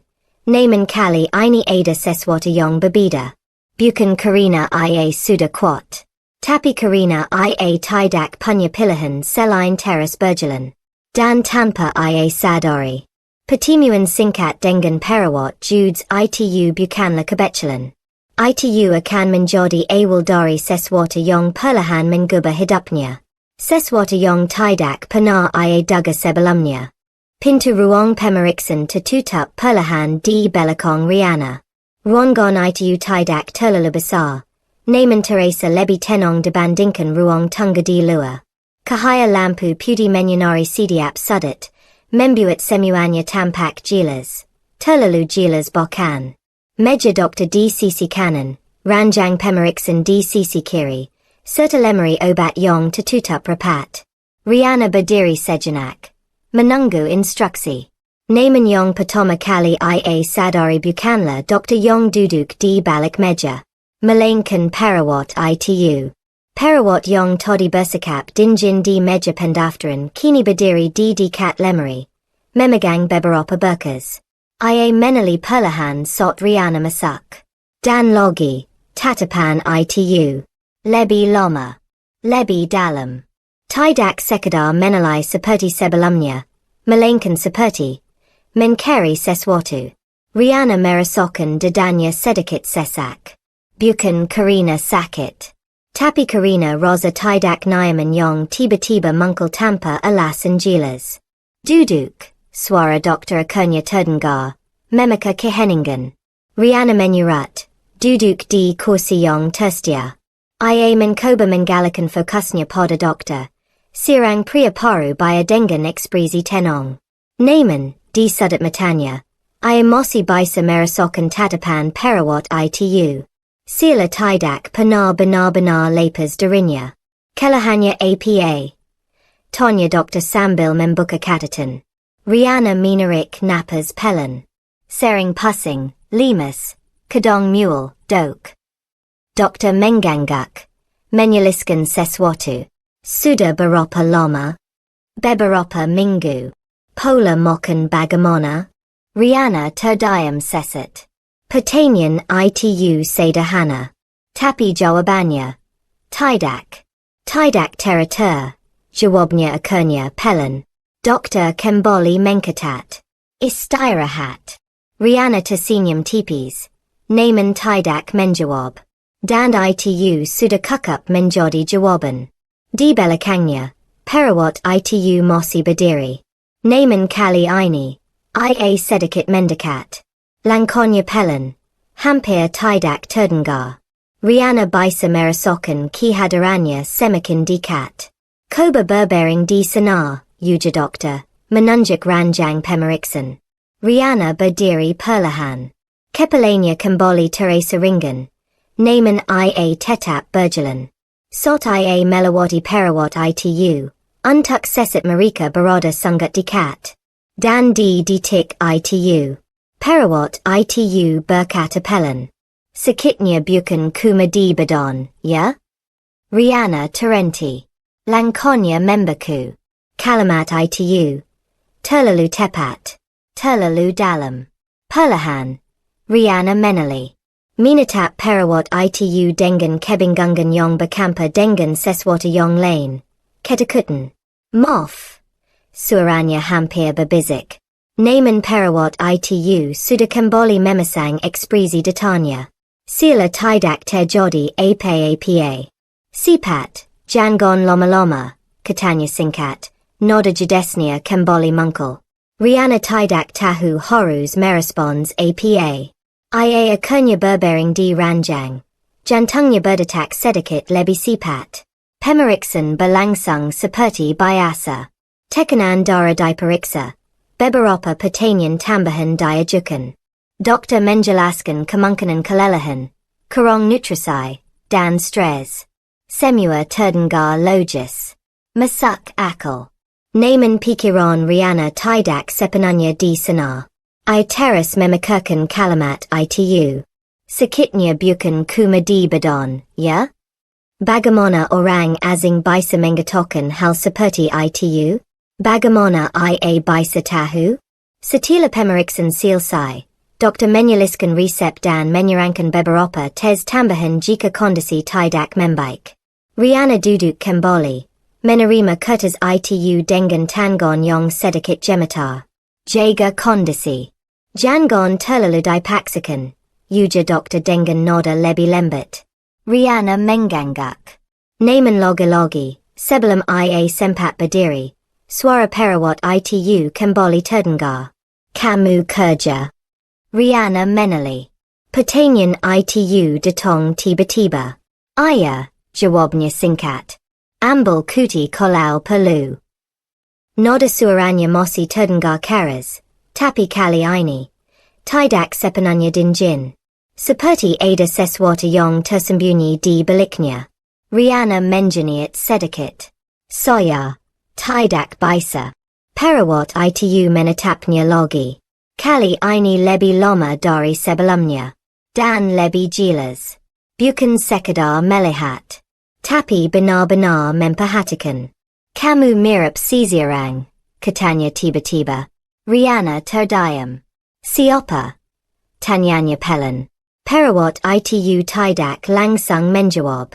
Ia tampak ragu untuk pertama kalinya sejak tadi. Tangannya yang memegang berkas sedikit menjengkang. Namun akhirnya, ia hanya menggeleng. Bukan siapa-siapa. Jawaban yang terlalu sifat. Terlalu menggila. Riana semakin merasa ada yang aneh. Namun tubuhnya terlalu lila untuk menganalisis lebih jauh. Ia berdiri perlahan. Terima kasih, ucapnya sopan. Meski masih dipenuhi kebingungan. Perawat itu tidak menjawab. Hanya menatapnya saat ia berjalan menuju pintu. Tatapan yang sama. Yang membuat Riana merasa. Sila dirinya sedang diingat oleh seseorang yang tidak ia kenal. Saat pintu hampir tertutup, suara itu terdengar lagi. Lebih pelan. Hati-hati sama orang di rumah. Riana berhenti. Jantungnya berdegup lebih kencang. Perlahan ia menali, namun perawat itu sudah berpaling. Sibuk dengan pekerjaannya sila tidak pernah mengatakan apa pun. Riana keluar dari ruangan dengan langkah yang lebih berat dari saat ia masuk. Bukan karena sakitnya. Tapi karena pikirannya kini dipenuhi pertanyaan. Tentang tatapan itu. Tentang kalimat-kalimat aneh yang terlalu tepat. Dan tentang satu hal yang mulai terasa jelas. Bahwa apa yang ia hadapi di rumah. Mungkin lebih berbahaya dari yang selama ini ia kira. Riana berdiri di antrian pengambilan obat dengan pikiran yang masih berputar-putar. Suara mesin nomor antrian terus berbunyi. Orang-orang maju bergantian. Menyebutkan nama, menerima obat, lalu pergi. Semua berjalan seperti biasa. Namun bagi Riana, semuanya terasa jauh. Sila ia berdiri di tempat yang sama, tapi tidak benar-benar ada di sana. Tangannya masih memegang resep dari dokter. Yari jarinya sedikit gemetar, entah karena lila atau karena sesuatu yang belum ia sadari sepenuhnya. Lalu, seseorang berdiri di sampingnya. Sifat. Hampir tidak terasa. Perawat itu. Tanpa menali, tanpa bicara. Ia menyelipkan sesuatu ke tangan Riana. Jerikannya begitu halus, begitu sifat. Sila sudah terbiasa melakukan hal seperti itu. Kemudian ia pergi. Begitu saja. Riana membeku. Jantungnya langsung berdetak lebih kencang. Perlahan, ia menunduk. Tangannya yang menggenggam sesuatu itu terasa dingin. Sekerik kertas kesel. Ia menelannya ladanya, lalu membuka liputan itu dengan hati-hati. Tulisan tangan. Sipat. Tapi jelas. Jangan pulang ke rumah. Pura-pura kejang sekarang. Ini penting. Dunia sila berhenti. Riana tidak langsung bereaksi. I hanya menatap tulisan itu. Berulang kali, mencoba memastikan bahwa I tidak salah membaca. Namun kalimat itu tetap sama. Tidak berubah. Tubuhnya merinding. Dinjan menjalar dari tengkuk hingga ke ujung jari. Pura-pura kejang? Jangan pulang ke rumah? Kenapa? Apa maksudnya? Pikirannya langsung dipenuhi berbagai kemungkinan. Tidak ada satupun yang terasa menenangkan. Justru sebaliknya. Semakin I mencoba memahami, semakin besar rasa takut yang muncul. I mengangkat kepala perlahan, matanya mencari sosok perawat itu. Dan I menemukannya. Berdiri di ujung lorong, setengah tersembunyi di balik dinding. Perawat itu tidak bergerak. Hanya menatap. Tatapan yang sama seperti sebelumnya, tajam, dalam, dan penuh peringatan. Riana merasa napasnya mulai tidak teratur. Ada sesuatu yang tidak beres. Sungguh tidak beres. Namun yang lebih menakutkan adalah bagian dalam dirinya mulai mempercayai perawat itu. Tanpa alasan yang jelas. Tanpa logika yang kuat. Sila instingnya berbisik bahwa wanita itu tidak sedang main-main. Bahwa ini nyata. Tangannya mulai berkeringat. I melihat sekeliling. Semua orang tampak normal. Tidak ada yang mencurigakan. Namun justru itu yang membuatnya semakin jelasa. Bagaimana jika ancamannya bukan dari luar? Bagaimana jika dari rumahnya sendiri? Bayangan bagus muncul di pikirannya. Wajah datarnya.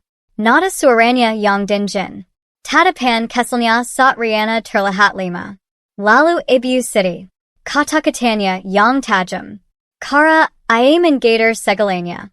Kara I membuat Riana merasa seperti tiamu di rumahnya sendiri. Jantung Riana semakin berdebar. I kembali melihat kertas itu. Pura-pura kejang sekarang. Sekarang. Artinya tidak ada waktu. Harus langsung. Keputusan harus diambil dalam hitungan detik. Riana menutup matanya sejenak. Pikirannya kekal. Ini hila. Benar-benar hila. Namun, bagaimana jika ini satu-satunya cara untuk menghindari sesuatu yang lebih buruk? I menarik napas dalam. Satu kali. Dua kali. Tiga kali. Tangannya mulai melimas. Tubuhnya perlahan kehilangan keseimbangan. Awalnya I hanya sedikit goyah. Orang di belakangnya mulai memperhatikan. Bak, tidak apa-apa? Tanya seseorang. Riana tidak menjawab. I menjatuhkan resep dari tangannya. Kertas itu melayang jatuh ke lantai. Lalu, tubuhnya benar-benar ambruk. Dengan gerakan yang tidak sempurna, tapi cukup meyakinkan. I menjatuhkan diri ke lantai. Tangannya mulai bergerak tidak teratur. Kakinya sedikit menegang. Napasnya dibuat tersenggol. Orang-orang langsung panik. Ya Allah, kejang. Kejang. Tolong panggil perawat. Suasana langsung berubah kacau. Beberapa orang mundur. Memberi ruang. Ada yang mencoba membantu. Ada yang hanya menonton dengan wajah tegang. Dalam kekakan itu. Riana sempat membuka matanya sedikit. Dan I melihatnya. Perawat itu. Sudah bergerak cepat ke arahnya. Namun kali ini. Tidak ada ekspresi dingin. Tidak ada sikap judes. Yang ada hanya fokus. Dan sesuatu yang lebih dalam. Kekhawatiran. Geser. Kasi ruang. Suaranya tegas. Memeka keramunan. I berlutut di samping Riana. Memeriksa kondisinya dengan cepat. Tangannya menyentuh pergelangan Riana. Sila menjasek di niat nadi. Namun di saat yang sama. I berbisik sangat pelan. Habis ini jangan buka mata dulu. Ikuti saya. Riana hampir tidak percaya dengan apa yang I dengar. Namun tubuhnya tetap bergerak sesuai peran. Perawat itu memberi instruksi pada orang-orang di sekitar. Bawa ke ruang tindakan. Cepat. Beberapa petugas datang dengan tandu. Riana diangkat. Dibawa melewati lorong rumah sakit yang kini terasa berbeda. Bukan lagi tempat pemeriksan. Tapi seperti jalur pelarian. Riana menyetap matanya rapat. Jantungnya berdetak kencang. Ai tidak tahu apa yang sedang ia lakukan. Tidak tahu apakah ini benar atau salah. Namun sudah hal mulai terasa jelas. Ia sudah masuk terlelajah untuk kembali. Dan apa pun yang menangganya setelah ini akan mengubah segalanya. Riana tidak pernah membayangkan dirinya akan berada di posisi seperti ini. Tubuhnya tergeletak di lantai rumah sakit, dikelilingi orang-orang yang panik, suara gedu memenuhi telinganya, namun di dalam dirinya, semuanya terasa sunyi. Hanya ada detak jantungnya yang keras, dan ketakutan yang perlahan membesar. Ia masih tidak mengerti. Kenapa harus seperti ini? Kenapa harus berpura-pura? Kenapa sering perawat asing memintanya melakukan hal yang begitu berisiko? Namun di balik semua pertanyaan itu, ada satu hal yang tidak bisa ia abaikan. Instingnya. Sesuatu dalam dirinya berteriak bahwa ia tidak sedang dipermainkan. Bahwa ini bukan lelakan. Bahwa ada sesuatu yang tidak ia ketahui, sesuatu yang berbahaya. Tangannya bergerak kaku. Tubuhnya bergetar, napasnya dibuat tersenggol. Ia memainkan perannya sebaik mungkin meski rasa takut benar-benar nyata. Suara orang-orang semakin ramai. Air. Ambil air. Jangan dipegang sembarangan. Astagfirullah, kasihan. Langkah kaki berlari mendekat. Suara yang tegas memakai kepanikan. Geser. Semua mundur. Perawat itu. Kini suaranya terdengar jauh berbeda dari sebelumnya. Lebih berwibawa, lebih sifat. Tanpa nada judes yang biasanya melekat. Ia langsung berlutut di samping Riana. Tangannya sangat memposisikan tubuh Riana dengan benar, memastikan kepalanya tidak terbentur. Gerakannya sifat, profesional, sila ini bukan pertama kalinya ia menghadapi situasi seperti ini. Namun di balik semua itu, ada sesuatu yang lain. Saat tangannya menyentuh pergelangan tangan Riana, jemarinya sedikit menekan. Sila memberi sinyal. Dan lagi, suara pelan itu terdengar. Habis ini kamu diam saja. Jangan lawan. Riana menahan napas. Kalimat itu semakin membuat semuanya terasa nyata. Bukan sekedar tindakan spontan. Ini rencana. Dan ia sudah terjebak di dalamnya. Bawa ke ruang tindakan sekarang. Perintah perawat itu. Dua petugas datang membawa tandu. Tubuh Riana diangkat dengan hati-hati. Ia tetap memejamkan mata, mempertahankan perannya, meski pikirannya berputar tak terkendali. Tandu mulai bergerak, melewati lorong-lorong rumah sakit. Suara roda berdesat pelan. Langkah kaki terjiza di sekelilingnya. Namun Riana mulai menyadari sesuatu. Era yang mereka tuju berbeda. Ini bukan jalur yang ia lalui sebelumnya. Bukan ke ruang perawatan umum. Belokan pertama, ia masih diam. Belokan kedua, dadanya mulai sesak. Belokan ketiga, ia hampir membuka mata. Namun suara itu kembali terdengar, sangat pelan, hampir seperti hembusan napas. Percaya sama saya kalau kamu mau selamat. Kata selamat membuat tubuh Riana menegang. Selamat dari apa? Tandu akhirnya berhenti. Suara pintu dibuka. Riana merasakan perubahan suhu. Wangan ini lebih dingin, lebih sepi. Tidak ada suara pasien lain. Tidak ada keramaian. Hanya langkah kaki beberapa orang. Tera di sini, ujar perawat itu. Tubuh Riana dipindahkan ke ranjang. Beberapa detik hening.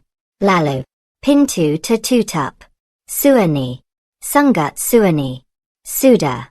Bangun pelan-pelan. Suara itu kini tidak lagi disembunyikan. Riana membuka matanya perlahan. Langit-langit putih menyambat pandangannya. Ia berkedip beberapa kali. Mencoba menyesuaikan diri. Saat ia menali. Perawat itu berdiri di sampingnya. Namun kali ini, ekspresinya benar-benar berbeda. Tidak ada lagi wajah dingin. Tidak ada ketegasan yang menekan. Yang ada, ketegangan. Dan kekhawatiran yang nyata. Kamu sadar. Tanyanya pelan. Riana duduk perlahan. Mosi mere sa pusing. Tanganya langsung mensenkaram sisi ranjang. Opa, yong te jodi. Suaranya sarak. Perawat itu tidak langsung menjawab. Ia berjalan ke pintu, memastikan terkunci. Lalu menyutup tirai jendela kecil di ruangan itu. Jerikannya hati-hati. Seperti seseorang yang takut diawasi. Riana semakin bingung. Kenapa saya harus melakukan itu? Tanyanya, suaranya mulai bergetar. Siapa Anda? Perawat itu menatapnya. Dalam. Sila menimbang sesuatu. Beberapa detik berlalu tanpa jawaban. Lalu akhirnya. Karena kalau kamu pulang hari ini, katanya pelan. Kemungkinan besar kamu tidak akan sampai besok dalam keadaan baik. Riana membaku. Kota-kota itu menggentamnya lebih keras dari apa pun. Apa maksudnya? Suaranya melemah. Perawat itu menarik napas panjang. Sila ini bukan hal yang mudah untuk diucapkan. Saya tidak bisa jelaskan semuanya sekarang, katanya. Tapi saya tahu sesuatu tentang suami kamu. Dunia Riana seperti berhenti. Bagus. Apa? Riana hampir tidak sanggup melanjutkan. Perawat itu mendekat sedikit. Saya sudah melihat pola ini sebelumnya, lanjutnya pelan. Dan kamu masuk ke dalam pola yang sama. Riana menggeleng pelan. Tidak mungkin. Namun bahkan saat ia menyangkal, bagian kecil dalam dirinya mulai menjenggat. Perubahan sikap bagus. Kora ia menjor. Kora ia tidak pejelai. Dan personane. Sila ada sesuatu yang disembunyikan. Perawat itu menatapnya lebih tajam. Dengar saya baik-baik, katanya tegas. Mulai sekarang, kamu tidak boleh pulang dulu. Jangan hubungi siapa pun dari rumah. Jangan percaya siapa pun. Kecuali kamu sudah tahu kebenarannya. Riana menelon ludah. Tangannya gemetar. Kenapa? Anda melakukan ini untuk saya? Tanyanya lirih. Pertanyaan itu membuat perawat itu terdiam. Wajahnya berubah. Ada sesuatu yang melintas di matanya. Sesuatu yang lebih dalam, lebih pribadi. Dan untuk pertama kalinya, suara perawat itu melambat. Karena dulu. Tidak ada yang melakukan ini untuk saya. Riana tertegun. Ruangan itu kembali sunyi. Namun kali ini, sunyi itu terasa berbeda. Bukan lagi kosong. Melainkan, penuh dengan sesuatu yang belum terungkap. Dan tanpa Riana sadari. Ini baru permulaan. Sesuatu yang jauh lebih besar. Dan jauh lebih jelek. Sedang menunggunya. Waktu terasa seperti ditarik panjang tanpa ujung. Riana tetap memejamkan mata. Tubuhnya terbaring diam di atas ranjang. Napasnya ia ada pelan. Sila masih berada di ambang kesadaran. Namun di balik kelopak matanya yang tertutup. Pikirannya bekerja sangat cepat. Setiap suara menjadi lebih tajam. Setiap langkah terdengar jelas. Setiap detik terasa penuh tekanan. Perawat itu berdiri tidak jauh darinya. Berpura-pura sibuk dengan alat medis. Namun sesekali, ia melirik ke arah pintu. Sila sedang menunggu sesuatu. Atau, seseorang. 5 menit. Hanya 5 menit. Namun bagi Riana, itu terasa seperti berjam-jam. Lalu, suara langkah tergesa terdengar dari luar. Cepat. Tidak teratur. Diikuti suara seseorang yang berbicara dengan nada panik. Di mana? Di mana paginya? Itu suara bagus. Jantung Riana langsung berdegup lebih kencang. Namun ia tetap diam. Tidak bergerak. Pintu terbuka cukup keras. Langkah kaki masuk dengan tergesa. Astagfirullah. Riana. Suara ibu siti terdengar menyusul, terdengar simas, namun ada sesuatu yang janggal. terlalu sipat, terlalu sayap. Riana merasakan kehadiran mereka mendekat. Sangat dekat. Ia bisa mencium aroma parfum ibu siti yang khas. Bisa merasakan bayangan tubuh bagus yang berdiri di samping ranjangnya. Namun yang membuat bulu kuduknya merinding adalah mereka tidak tampak terkejut. Panik. Iya. Tapi bukan panik karena tidak tahu. Lebih seperti panik yang sudah dipersiapkan. Sila mereka memang menunggu kabar ini. Atas nama siapa tadi? Tanya salah satu petugas, mencoba memastikan. Riana, istri saya, jawab bagus sipat. Terlalu sipat. Tanpa jeda. Tanpa ragu. Sila ia sudah tahu.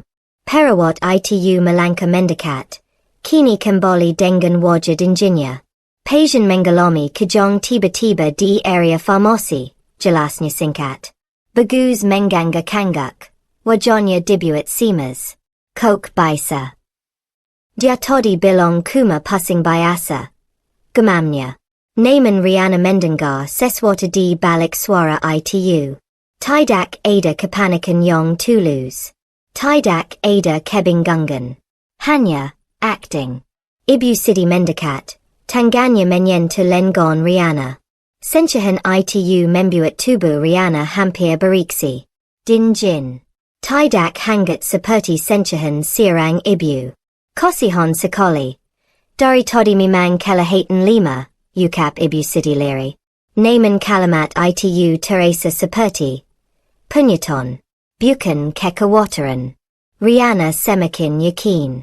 Ada yang tidak beres. Dan sekarang. Ia berada di tengahnya. Sudah berapa lama dia seperti ini? Tanya bagus lagi. Baru sekitar 5 menit, jawab perawat itu. 5 menit. Ulang bagus. Ada jeda. Sangat singkat. Namun cukup untuk membuat Riana menyadarinya. Sila angka itu penting. Sila waktu itu sedang dihitung. Perawat itu menatap bagus. Tatapan yang berbeda dari sebelumnya. Kini bukan dingin. Melainkan tajam. Mengawasi. Mungkin karena kelelahan. Tapi kami masih observasi. Katanya. Bagus mengangguk lagi. Namun kali ini, Riana mendengar napasnya sedikit berubah. Lebih berat. Lebih tertahan. Seperti seseorang yang sedang menahan sesuatu. Di sisi lain, ibu siti mulai berbicara lagi. Memang kira-kira ini dia sering aneh. Lemis, tidak fokus. Saya juga sudah bilang ke bagus. Jangan sampai kenapa-kenapa. Kalimat itu terdengar seperti kekhawatiran. Namun bagi Riana. Itu seperti pembenaran. Sila sedang membangun sesuatu. Narasi. Cerita. Tentang dirinya. Jantung Riana berdegup semakin keras. Ia ingin membuka mata. Ingin melihat langsung wajah mereka. Namun suara perawat itu kembali terngiang di kepalanya. Jangan buka mata dulu. Riana menahan diri. Menahan semuanya. Dan di tengah keheningan itu. Ia mendengar sesuatu. Suara pelan. Sangat pelan. Hampir seperti bisikan. Dari arah bagus. Kamu yakin ini cukup? Katanya. Riana membeku. Tubuhnya terasa dingin. Jawaban ibu siti datang cepat. Kalau bilam, kita lanjutkan nanti di rumah. Dunia Riana runta dalam diam. Tidak ada lagi keraguan. Tidak ada lagi prasangka. Semua menjadi jelas dalam satu detik yang panjang. Ini bukan kebetulan. Ini bukan kekhawatiran. Ini rencana. Dan dirinya adalah bagian dari rencana itu. Tangganya yang tergeletak di samping tubuh perlahan menjebol. Namun ia tetap diam. Tetap tidak bergerak. Karena sekarang ia tahu. Jika ia membuka mata terlalu cepat. Jika ia menunjukkan bahwa ia sadar. Mocha bukan hanya hatinya yang hanka. Tapi mungkin nyawanya juga dalam bahaya. Riana masih memejamkan mata. Namun kini, bukan hanya tubuhnya yang terasa kaku. Pikirannya pun dipenuhi ketegangan yang semakin menyesakan. Suara kertas dibuka terdengar jelas di telinganya. Halas. Namun kukup untuk membuat jantungnya berdegup lebih cepat. Ia mencoba menggeda napas. Tetap dalam peran. Tetap terlihat tidak sadar. Tapi inderanya bekerja lebih tajam dari sebelumnya. Ini dokumennya dok. Suara bagus terdengar. Tenang. Terlalu tenang. Bukan suara seorang suami yang cemas. Lebih seperti seseorang yang sedang menyelesaikan urusan administratif. Riana merasakan ada sesuatu yang diletakkan di meja kesel di samping ranjangnya. Suara gesikan kertas itu terdengar begitu dekat. Ia memberanikan diri membuka mata sedikit. Sangat sedikit. Hanya sila kesel di antara bulu matanya. Dan di sela ia melihatnya. Dokumen itu. Kertas berwarna putih dengan kop rumah sakit. Tulisan tebal di bagian atas. Dan satu kalimat yang membuat darahnya seakan berhenti mengalir. Surat rujukan pasien gangguan jiwa. Jantungnya menggentam dadanya dengan keras. Seketika. Semua potongan kejadian mulai tersusun. Perubahan sikap bagus. Tekanan dari ibu siti. Komentar-komentar kesel yang dulu ia abaikan. Riana itu terlalu sensitif. Kadang dia suka aneh sendiri. Kayaknya dia butuh istirahat khusus. Semua yang dulu terdengar seperti keluhan biasa. Ternyata adalah bagian dari sesuatu yang lebih besar. Lebih jelek. Lebih terencana. Riana hampir kehilangan kendali atas dirinya. Tangannya ingin bergerak. Matanya ingin terbuka lebar. Namun ia menahan semuanya. Karena sekarang ia tahu. Ini bukan sekadar niat buruk. Ini rencana yang sudah disiapkan. Dia kira-kira ini memang tidak stabil. Suara ibu siti terdengar. Kini lebih tegas. Kami khawatir kalau dibiarkan bisa membahayakan dirinya sendiri. Atau orang lain.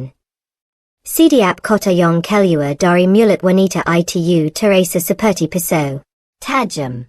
Teraka. Dan sangat meyakinkan. Riana ingin tertawa. Namun yang terasa hanya sesak. Membahayakan orang lain? Ia yang selama ini diam, menahan, bertahan? Ia yang bahkan tidak pernah membalas hinan? Namun kini. Ia sedang dijadikan ancaman. Dijadikan alasan. Dijadikan korban. Apakah sebelumnya sudah pernah ada diagnosis? Tanya salah satu petugas. Suaranya terdengar ragu. Bagus langsung menjawab. Belum resmi. Tapi kami sudah konsultasi informal. Sekali lagi. Terlalu cepat. Terlalu sayap. Sila jawaban itu sudah dihafal. Riana merasakan air mata mulai berkumpul di sudut matanya. Namun ia tidak berani membiarkannya jatuh. Ia harus tetap diam. Harus tetap. Tidak sadar. Kalau memang perlu dirujuk, kami hanya mengikuti prosedur, lanjut ibu siti. Nada suaranya kini terdengar lebih halus. Namun justru lebih berbahaya. Kami hanya ingin yang terbaik untuk dia. Kalimat itu terdengar sempurna. Terlalu sempurna.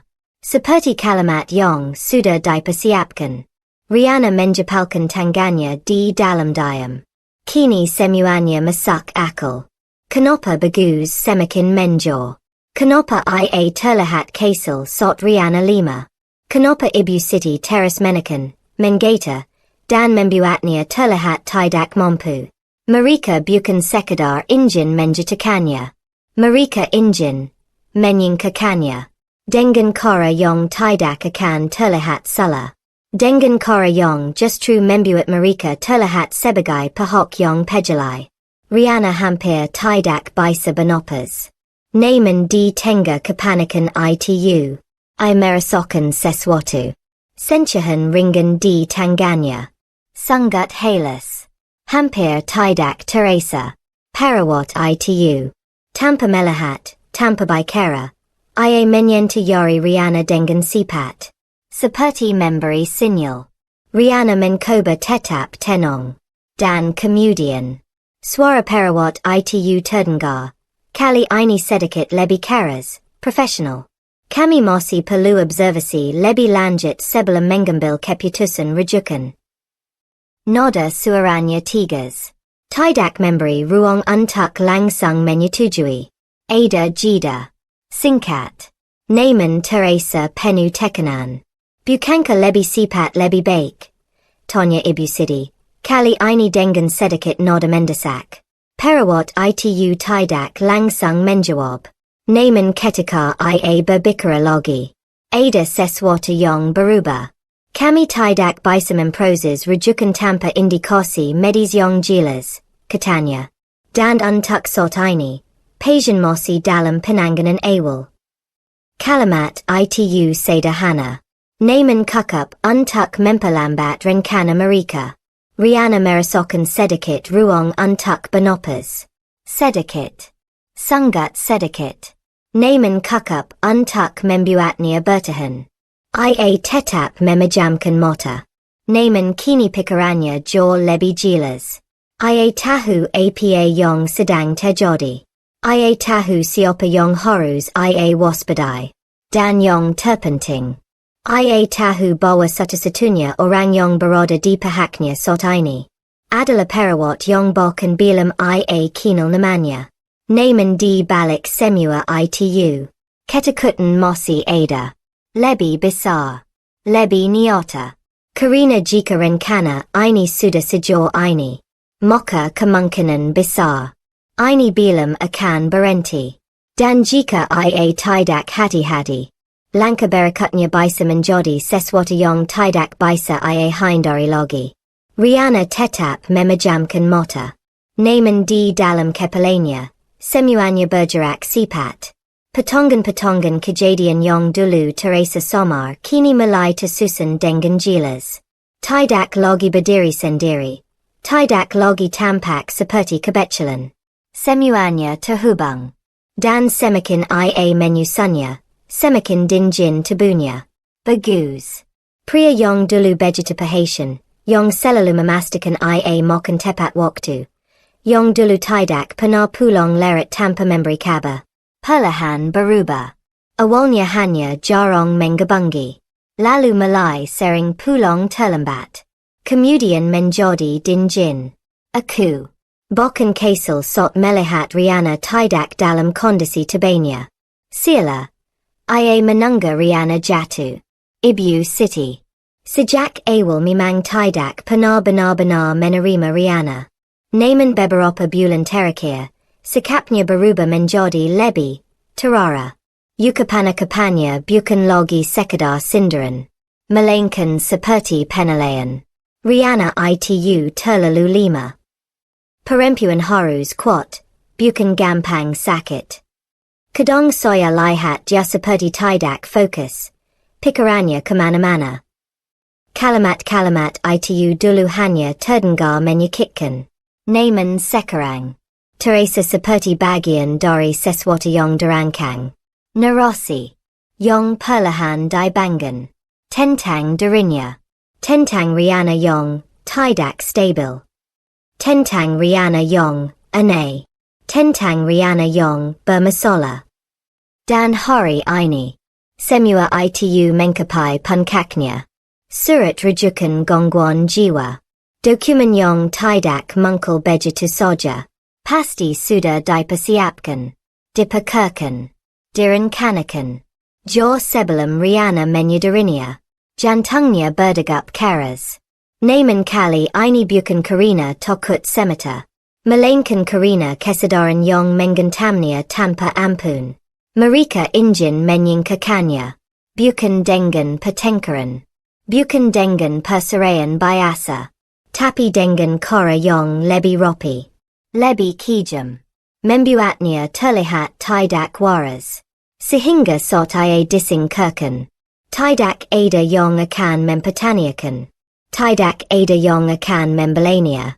Karena semua orang sudah lebih dulu percaya bahwa ia memang bermasalah. Riana hampir kehilangan kendali atas emosinya.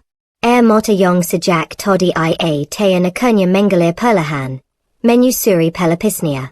Namun ia tetap tidak bergerak. Tidak bol. Bilam sotnya. Suara di sekitarnya kembali masuk ke dalam kesadarannya. Kami hanya ingin dia ditangani dengan tepat, ujar bagus. Nada suaranya terdengar lembat. Penuh perhatian. Namun kini bagi Riana, itu terdengar seperti kepalsuan yang sempurna. Kalau memang harus dirawat, kami siap, tambahnya. Siap. Kota itu terasa seperti vonis. Riana menjepalkan tangannya semakin kuat. Di dalam diam. Ia mulai berpikir. Jika ia tetap diam. Jika ia membiarkan semuanya berjalan. Maka mereka akan berhasil. Ia akan dibawa. Dimasukkan ke tempat yang tidak ia kenal. Diberi label. Dikunci dalam stigma. Dan dari sana. Suaranya tidak akan lagi berarti. Tidak ada yang akan percaya. Tidak ada yang akan mendengar. Ia akan benar-benar hilang. Perlahan. Tanpa perlawanan. Tanpa jejak. Napas Riana mulai tidak teratur. Namun kali ini bukan karena lima. Melainkan karena pikirannya mulai berubah arah. Dari bertahan. Menjadi sadar. Dan dari sadar. Menjadi waspada. Di tengah itu. Ia merasakan sensahan lagi. Perawat itu. Kali ini lebih tegas. Yari jarinya menyentuh perjalanan tangan Riana dengan ritme tertentu. 1, 2, jeda. Seperti kode. Riana mencoba tetap tenang. Dan perlahan. Ia mulai menjeti. Ia tidak sendirian. Setidaknya. Bilam sepenuhnya. Suara perawat itu kembali terdengar. Untuk sementara pasien akan kami observasi di sini. Tidak boleh ada tekanan dari pihak keluarga. Nada suaranya tegas. Tidak memberi ruang untuk dibantah. Tekanan. Ulang ibu sedikit tersinggung. Kami ini keluarganya. Justru karena itu, jawab perawat itu dingin. Hening sejenak. Tegangan terasa jelas di ruangan itu. Riana bisa merasakannya meski matanya tertutup. Dua sisi. Dua kepentingan. Dan dirinya berada di tengah. Namun kini. Ia tidak lagi sepenuhnya lima. Karena ia sudah tahu kebenarannya. Dan itu mengubah segalanya. Perlahan. Sangat perlahan. Riana mulai menyusun sesuatu. Bukan hanya potongan masa lalu. Tapi juga. Langkah ke depan. Ia tidak tahu bagaimana caranya. Tidak tahu siapa yang bisa dipercaya. Namun satu hal pasti. Ia tidak akan membiarkan dirinya dihancurkan seperti ini. Tidak diam-diam. Tidak tanpa perlawanan. Dan tanpa ia sadari. Perubahan itu mulai terlihat. Bukan dari luar. Tapi dari dalam dirinya. Dari seorang wanita yang selama ini hanya bertahan. Menjadi seseorang yang mulai bersiap untuk melawan. Ruangan itu kembali dipenuhi ketegangan yang tidak terlihat. Bagus dan ibu masih berada di sana. Berbicara dengan petugas dengan nada yang terdengar terkendali. Namun bagi Riana. Setiap kota mereka kini terasa seperti ancaman yang dibungkus rapi. Riana tetap terbaring. Matanya terpejam. Tubuhnya diam. Namun pikirannya tidak lagi kosong. Ia waspada. Dan kali ini, ia memulai untuk bermain dalam diam. Pintu terbuka pelan. Langkah kaki yang ia kenali kembali terdengar. Perawat itu. Ia masuk tanpa banyak suara. Membawa nampan kesel berisi alat medis. Wajonya kembali seperti biasa. Tigas, Dinjin, Tampa ekspresi berlebih. Namun Riana Tahu. Di balik sikap itu, ada sesuatu yang berbeda. Perawat itu mendekat, berdiri di sisi ranjang. Tekanan darah saya sek logi, ukapnya formal. Ia menyentuh lengan Riana, memasang alat dengan jerikan yang rapi. Namun di sila itu, yari jarinya menekan pelan. Sekali, dua kali, jeda. Riana menjenggat pola itu. Sinyal. Ia tidak bergerak, namun di dalam dirinya, ia mengangguk. Menjeti. Perawat itu sedikit membengkak, sila memperhatikan hasil alat. Lalu berbisik sangat pelan. Bagus. Jangan bereaksi. Riana menahan napas. Ia semakin yakin. Ini bukan kebetulan. Perawat ini sedang membantunya. Namun kenapa? Pertanyaan itu kembali muncul. Tapi kali ini Riana menahannya. Bukan sotnya mencari jawaban. Sot ini, yang penting adalah bertahan. Masih belum sadar juga. Tanya ibu siti dari belakang. Nadanya terdengar dibuat khawatir. Perawat itu berdiri tegak kembali. Masih dalam fase pasca kejang. Bisa butuh waktu, jawabnya datar.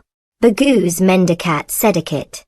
Kalau memang harus dirujuk, kami sudah siap, katanya lagi. Nada itu kembali muncul.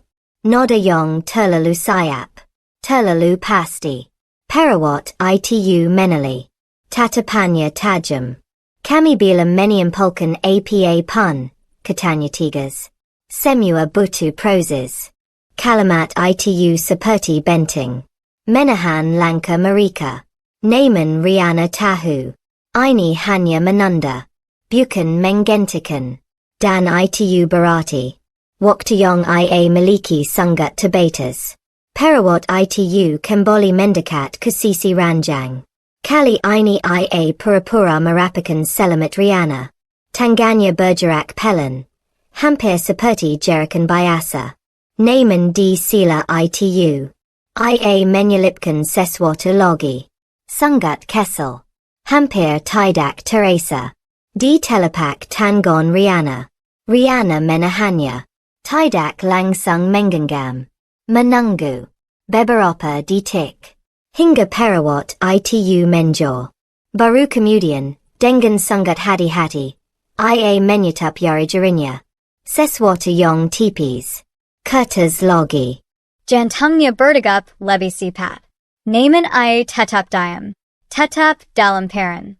Beberapa menit berlalu. Percakapan diirwangan itu masih berlangsung.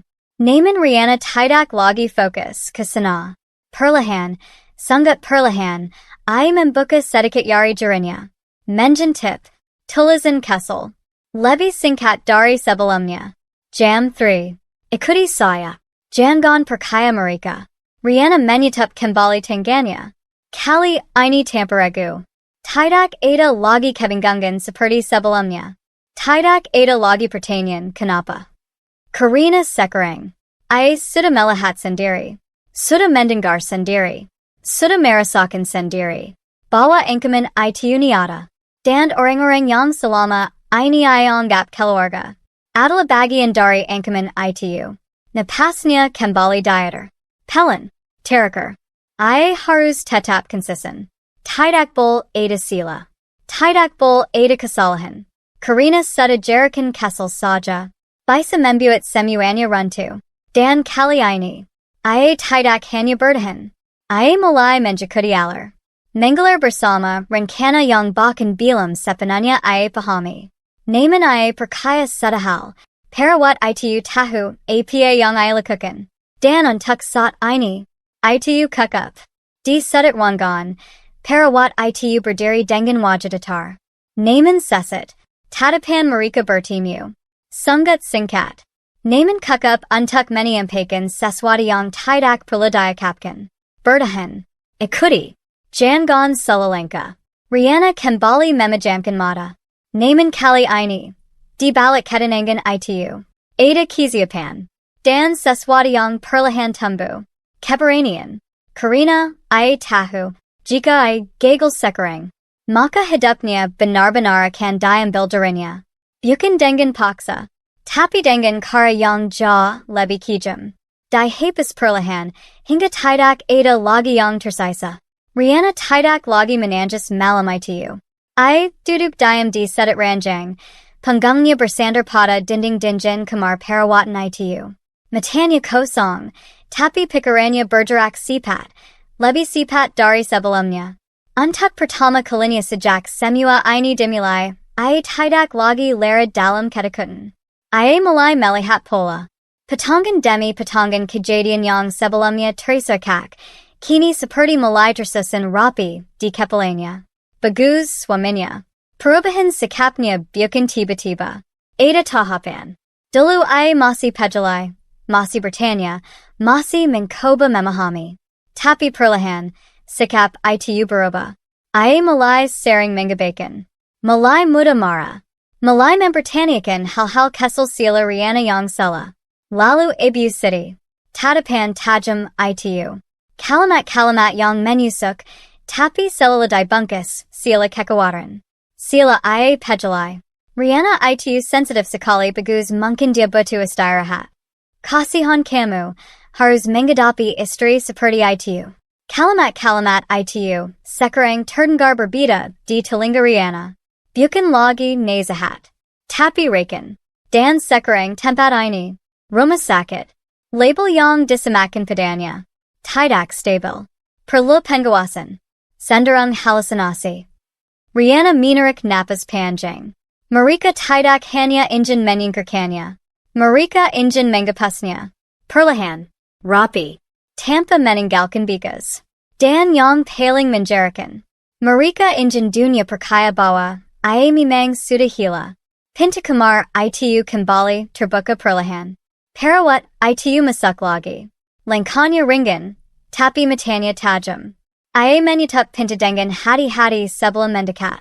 Riana Tidak Langsung Menali. Ia Tetap Memainkan Perannya. Matanya Kosong. Tangganya Sedikit Jematar. Parawat Itu Berdiri Di Samping Ranjang. Lala Berbisik Sunggut Pelan. Bagus. Teruskan Seperti Ini. Suara Itu Hamper Tak Terngar. Naman Kukup Untuk Membuat Jantung Riana Berdetak. Lebih Sipat. Ia Tidak Sendiri. Untuk Pertama Kalinya. Ada Sisirang Yang Melahat. Parawat Itu Menyelipkan Sesuatu Di Bawah Bantal Riana. Jarakannya Sipat. Hamper Tak Terlihat. Jangan Minum Obat Yang Warna Biru. Bisiknya Lagi. Pura-pura saja. Lalu, seperti tidak terjadi apa-apa, I kembali ke sikap profesionalnya. Bagaimana hari ini? Masih merry sejelisa? Riana menatapnya, dengan tatapan kosong yang sengaja dibuat. Bernya berjeter. Aku lihat mereka lagi. Parawat Itu mengganggu, sila mengkatat sesuatu. Padahal matanya berkata lain. Bertahan. Riana menjerdi. Malam Itu, saat kamar kembali suani, Riana perlahan menggangkat bantalnya. Sebuah benda kesel tersembunyi di sana. Ponsel. Ukuran kesel. Mode senyap. Tangganya jematar saat menggenggamnya. Ini bukan sekadar alat. Ini kesempatan. Ini jalan keluar. I menahan napas. Lalu menyalakannya perlahan. Layar menyala redup. Tidak ada banyak aplikasi. Hanya perekam suara dan kamera. Kukup. Lebih dari kukup. Riana memejamkan mata sejenak. Lalu pikirannya mulai bekerja. Ia tidak bisa lagi hanya bertahan. Ia harus menyerang. Tapi bukan dengan emosi. Bukan dengan amarah. Dengan bukti. Hari-hari berikutnya, Riana menjalani perannya dengan sempurna. Ia tertawa sendiri. Kadang menangis tanpa sebab. Kadang berbicara sila melihat sesuatu. Semua dilakukan dengan perhitungan. Setiap kali dokter datang, ia kambuh. Setiap kali bagus datang, ia terlihat semakin tidak stabil. Ia membuat mereka percaya bahwa rencana mereka berhasil. Padahal, di balik itu, ia mengamati, mendengar, merekam, suatu siang, bagus datang bersama Ibu City. Riana sudah bersiap. Ia duduk di sedit, memiliki letaknya, bergoyang pelan. Ponsel Kessel itu tersembunyi di balik lipatan Selamat. Rekomen sudah aktif. Lihat kan bu, suara bagus terdengar lila. Dia makin parah. Ibu Siti mendesa panjang. Astaga dulu ibu sudah bilang. Perempuan seperti ini tidak cocok untuk keluarga kita. Riana menahan napas. Kata-kata itu akhirnya keluar. Untung sifat ditangani. Lanjut ibu Siti. Kalau tidak, bisa berbahaya. Nanti malah mensalakai kamu. Bagus diam. Lalu pelan sangat pelan. Ia berkata. Setelah ini kita bisa lanjut prosesnya, kan bu? Jantung Riana seperti berani. Proses? Astaga, tentu saja. Jawab ibu Siti tanpa ragu. Kalau dia sudah resmi dinyatakan tidak waras, kamu bisa urus semuanya. Harta, rumah, semua atas nama kamu. Suani. Hanya ditak jantung Riana yang menggema di telinganya sendiri. Aku kapik, bu, suara bagus terdengar berat. Aku kuma engine hidup tenang. Dan kamu akan mendapatkannya. Jawab ibu Siti dingin. Asal kamu tegas. Tangan Riana menjpul di balik Selamat. Rekomen, ayo. Adalah kunci. Malamnya, Riana tidak tidur. Ia menatap langit-langit kamar. Pikirannya semakin jelas sekarang. Mereka bukan hanya ingin mensurikannya. Mereka ingin mengambil semuanya. Dan cara paling bersih adalah membuatnya tidak waras. Dengan begitu, semua keputusan bisa diambil tanpa persetujuannya. Semua harta bisa berpindah tangan. Dan ia akan hilang dari kehidupan mereka. Selamanya, Riana menarik napas dalam. Tidak. Ia tidak akan membiarkan itu terjadi. Ia bukan lagi perempuan yang menangis dan pasrah. Ia sudah melihat wajah asli mereka. Dan sekarang, ia akan membalas. Dengan cara yang sama. Diam. Rapi. Mematikan. Keesokan harinya, Saat perawat itu kembali datang. Riana menatapnya sekilas. Hanya satu detik. Tapi kakap. Perawat itu menjati. Ada perkembangan. Bisiknya sambil pura-pura merapikan Selamat. Riana mengangguk sangat kesal. Bibernya hampir tak bergerak. Aku punya bukti. Perawat itu berhenti sejenak. Lalu tersenyum tipis. Bagus. Riana menatap lurus ke depan lagi. Wajahnya kembali kosong. Tapi di dalam dirinya, sesuatu telah berubah. Ia tidak lagi takut. Ia sedang bermain sekarang. Dan kali ini, ia yang akan menentukan akhir permainan. Riana mulai memainkan perannya dengan lebih sempurna. Di depan bagus dan ibu Siti, ia tampak seperti bayangan dirinya yang dulu. Rapuh, bingung, dan tak berdaya. Tatapannya kosong, ucapannya terputus-putus. Kadang diselingi tawa kesel yang membuat siapa pun yang melihatnya merasa iba. Atau justru muak. Dan itulah yang mereka inginkan. Riana memberi mereka apa yang mereka harapkan. Namun di balik semua itu, pikirannya justru semakin tajam.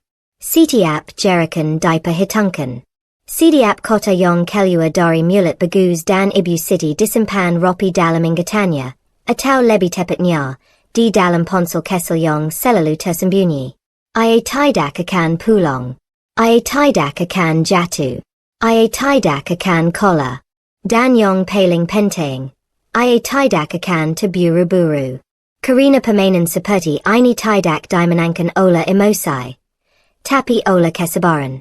Hari-hari berlalu. Riana mulai memahami ritme tempat itu. Jam kunjungan. Jadwal obat. Perawat mana yang bisa dipakai.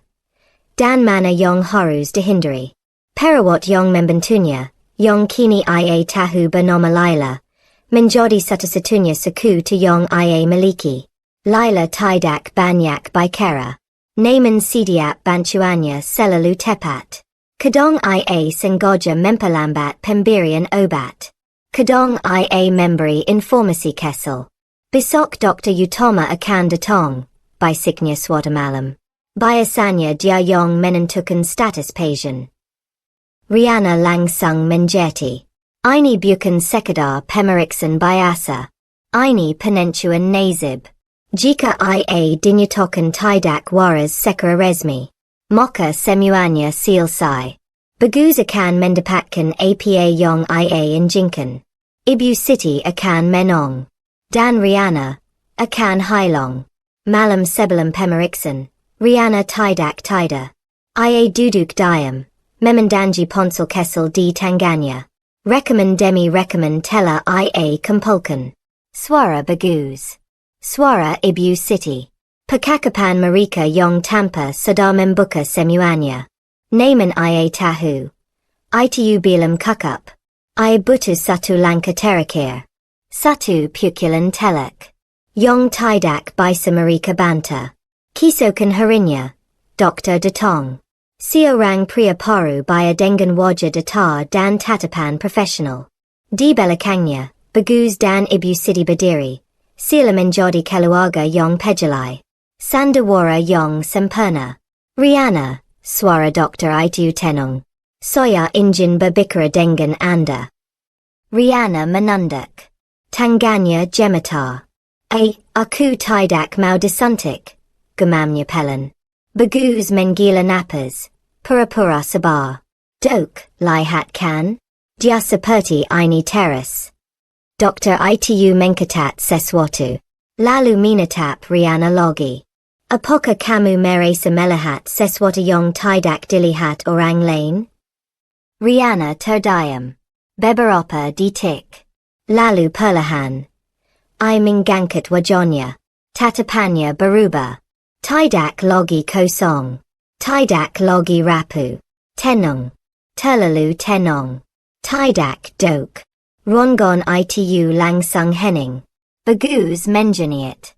Ibu Siti menegang. Riana duduk tegak. Justru saya melihat semuanya dengan sangat jelas sekarang. Nada suaranya stabil. Tidak ada getaran. Tidak ada kejelan. Dokter itu menatapnya tajam. Lanjutkan. Riana menarik napas pelan. Lalu. Ia mengeluarkan ponsel kesel itu. Termasuk ini. Ia menekan satu tombol. Dan suara itu pun terdengar. Jelas. Tajam. Tak terbantahkan. Setelah ini. Kita bisa lanjut prosesnya kan bu? Wajah Bagus langsung pucat. Astaga, tentu saja. Kalau dia sudah resmi dinyatakan tidak waras, kamu bisa urus semuanya. Suara Ibu Siti menggema di rongon itu. Tak ada yang bisa berbicara. Tak ada yang bisa bergerak. Rekaman itu seperti polu yang menggengkerkan semuanya. Ini baru satu, kata Riana pelan. Saya punya banyak. Dokter itu menatap Bagus dan Ibu Siti dengan ekspresi yang berubah drastis. Bukan lagi netral. Tapi penuh penilaian. Apa ini benar? Tanyanya tegas. Bagus panik. Itu salah paham dok. Namun suaranya gemetar. Tidak meyakinkan. Ibu Siti mencoba bicara, tapi kata-katanya terhenti. Untuk pertama kalinya. Mereka tidak punya kendali. Beberapa hari setelah itu, semuanya berubah. Status Riana dinyatakan stabil. Ia tidak lagi dianggap pasien gangguan jiwa. Sebaliknya. Ia menjadi korban manipulasi. Kasus itu mulai diproses. Rekaman-rekaman yang ia kumpulkan menjadi bukti kuat. Bagus kehilangan segalanya. Bukan hanya Riana.